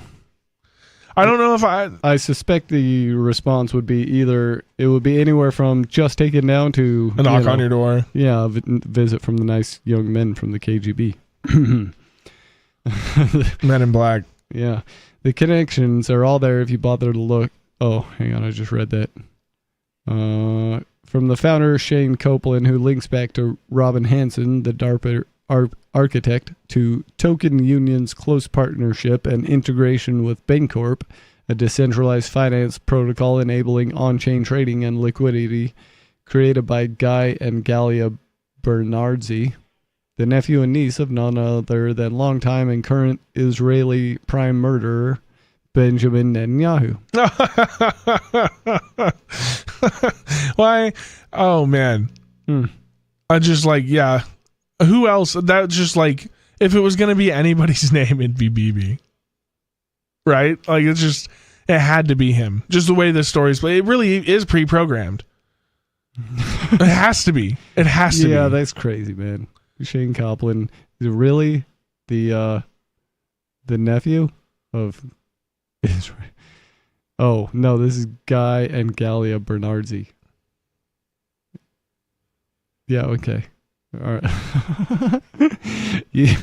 You knew that this is where the story was eventually going to end up. Additionally... No, I mean, I did, but I didn't. It just... the fact... I'm not surprised it's Bibi Netanyahu, but I'm surprised at the fact that I'm not surprised. Do you see what I'm saying? Yes. Like, I'm more shocked that I'm not surprised that it is Netanyahu. Additionally, Galia Benazi, immediately prior to creating Bancorp, had been a partner at Peter Thiel's Founders Club. Yeah, of course. Where she helped lead the firm's investments in Israel.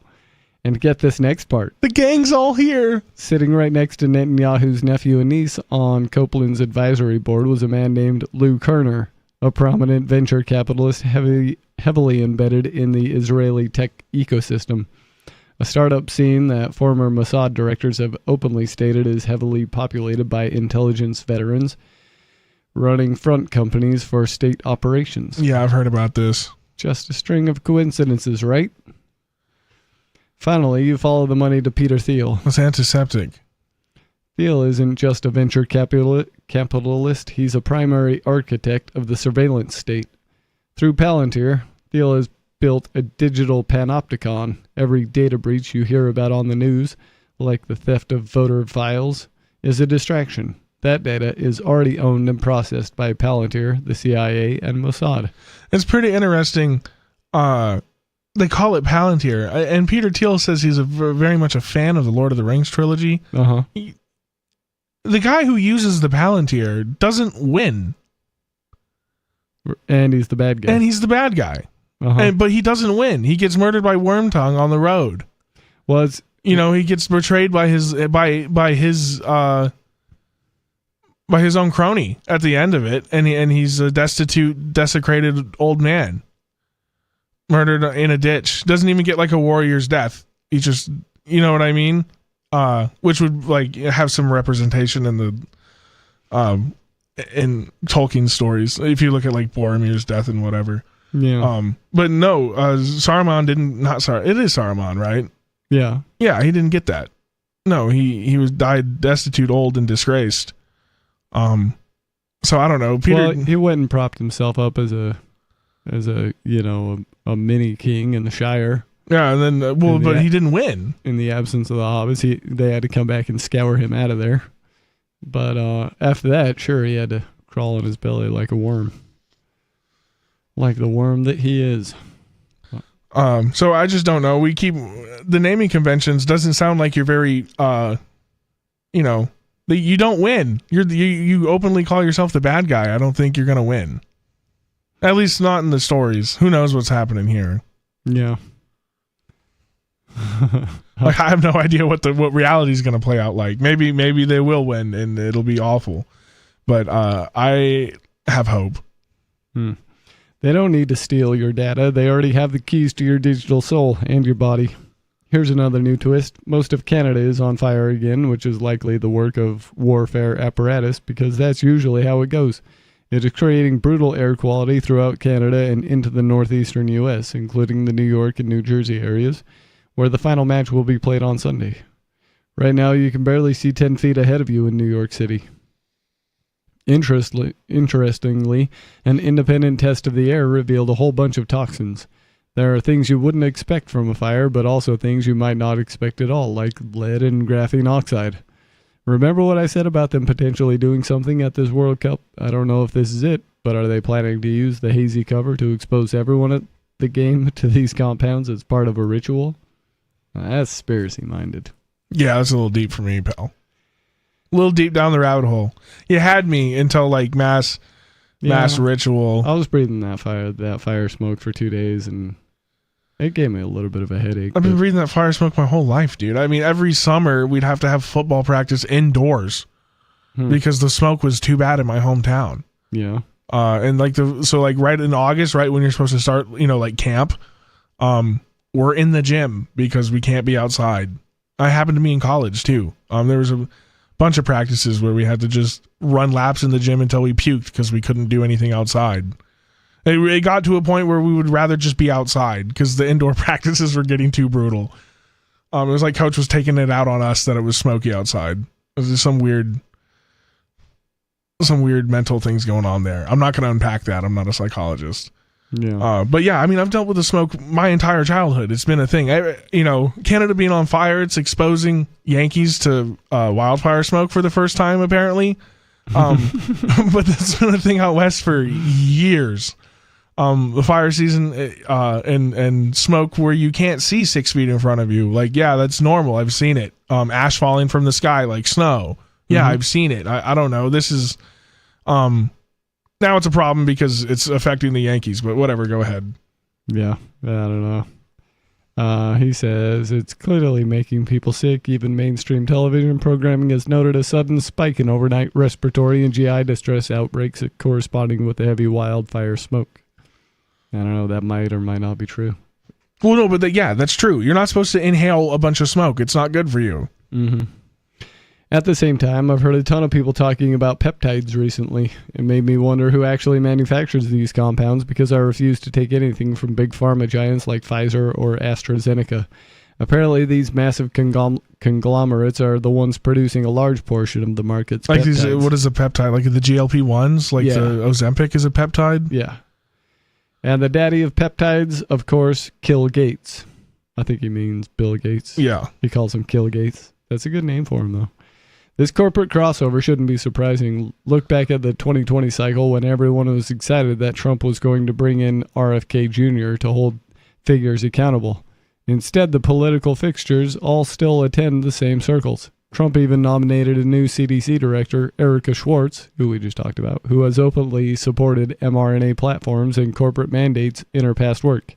If you pay attention to the details, the symbolism worn by these establishment figures tells you everything you need to know about their allegiance to control and technology.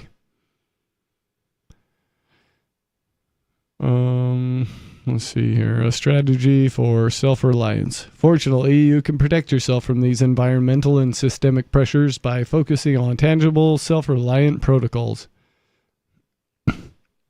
TZLA plasma energy healing. Clean your blood from the nanotech clotting. All right, we're getting into it. All right, okay. Have you heard about these Tesla plasma energy machines? No, but it would be great for that feller from Michigan that calls in and says he's got the nanobots in him. Oh, that's true. He should next time he calls in, we should make a note somewhere. Tell him to take a trip down to Acapulco and go use Jeff Berwick's TZLA machine. Yeah, why not, dude? I mean, if he thinks it'll help him. Mm-hmm. This is not medical advice. Oh, we got a caller. Maybe it's him. It's not, though. It's David in New Mexico. Hey, David, what's on your mind tonight? CDC director. What's her name? Erica Schwartz. Oh, I thought it was Walensky. Or Cohen. And why did you think that? Well, actually, that brings up an interesting math problem. Let's see now. If we Google the CDC directors as quickly as I can here, maybe you can play along in your radio studio and see what the last ones were. Can you do that? I'm doing it, but you'll be faster. CDC director CDC DIR director. Yeah. Okay. So the Susan Monarez, Rochelle Walensky, Robert Redfield, Brenda Fitzgerald, Tom Frieden, Julie L. Gerberding, and that's all the way back to 2002.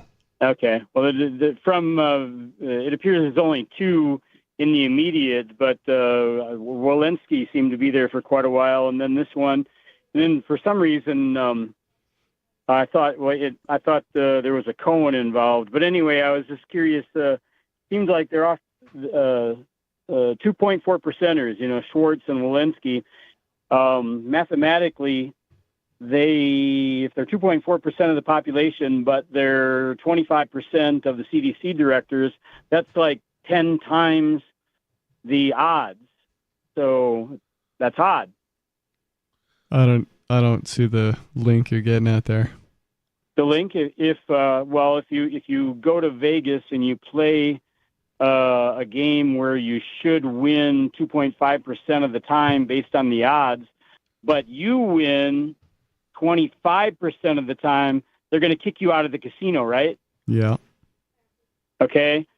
So if you play a game called politics and government, and you are of a demographic that is 2.4% of the population, but you win 25% of the time. I see what you're... Is this women? What? No, it has something to do with the last name. I'm still trying to decode your... Think about what have we been talking about? It's a fun little bit, Stu. Is it that Walensky and Schwartz are... Well, you can't say it. Don't say like it. You'll get Slavic kicked out names, of the world or off the radio, or you'll be an anti-Semite. You can't say it. It's not allowed. I have nothing wrong with the tribe of Shem or the descendants thereof. No, you don't. But the what is it called? The ADL. The ADL will come and get you. Men in little white coats from the ADL will come with their van and haul you away to a concentration camp. Or at least a work camp. If they can't concentrate you, they will at least make you work. Oh, David, Tom Frieden is also one. So we're up to 3. There you go. Now we just upped the odds. Well, now let's do the actual math. So, how many are there total? Quickly, how many names do you see there altogether? Well, I know of 3 so far. I'm trying to Google each one. So I've seen in the past there was actually a graph. But if they're, let's see, Bhattacharya, O'Neill, Menares, Walensky, so 1, 2, 3, 4, 5, 6. So that's 50%. Or 6, so 7. So it's not. So this is interesting, though. So Schwartz and its variant Schwartz is both a German surname and an Ashkenazi Jewish surname. Oh, right, yeah. She actually comes from the German word Schwarz, meaning black. And she happens to be Schwartz, yeah, and she happens to be black. Yeah. So maybe she's not even Jewish. She's just black with a German name, which is usually, not always, usually a Jewish name. Usually, not always. Okay. So, we just got really too much crossbreeding in this world, because now a guy can't even depend on a name. You Google the name and you think you're going to get one thing, and then there's a black lady standing there. Oh, wait a minute. Let me look at her. Wait a minute. Look at her nose. You're complaining about having to measure skulls, David? No. If you look, I just noticed this. Look at her actual nose. Genetics are a thing, right? I think to a point, yeah. Yeah, to a point. I mean, like white. I mean, I'm a white guy, so I got blonde hair, blue eyes, light-colored skin, and I can't play basketball. I mean, you look. Man, like she's your barely family. black, dude. What? Yeah, she's barely black. Her hair is not curly at all. I mean, yeah, she's got some black facial features. She's barely black, dude. Right, but what I was commenting, and what I noticed was her nose shape, which is a genetic feature. The shape of her nose is a genetic feature I have seen in the line of the people that would often have a name Schwartz. Yeah, I can see that. If you drew a picture of her, it'd get taken down. If you drew a political cartoon of her face, it'd get struck. Right. Are you looking at it, Stu? I mean, that's a schnoz, dude. Yeah. Yeah, I don't know. Right. So, I guess David still thinks that Jews run the world. You're not allowed to talk about it. It's against the rules. It's verboten. Oh, well, then why'd you bring it up? Because I'm a rebel. Oh, well, thank you for your service. Fight the power, David. Yeah, fight the power with the. I got the black communist forward-facing fist up right now. Power to the people, or I mean the people. Power to the people. Power to the people. I'm sure that would change everything. Thanks for the call tonight, David. Man, we've been around tonight, Stu. Yeah, we've visited a lot of places. We were in space with Dave for a minute. We went back in time. We went to the Middle East more than I would have liked. Mm-hmm. It's been a ride. Went into the world of scientific medical study, and a little bit of US, a little bit of soccer, a little bit of sports ball. We had something for everybody tonight. Yeah. You're welcome for the show being so great, listener. You can come to New Hampshire and do something nice for me in exchange. Otherwise, there will be more Free Talk Live tomorrow night. Thanks again for listening. This has been Free Talk Live. Peace.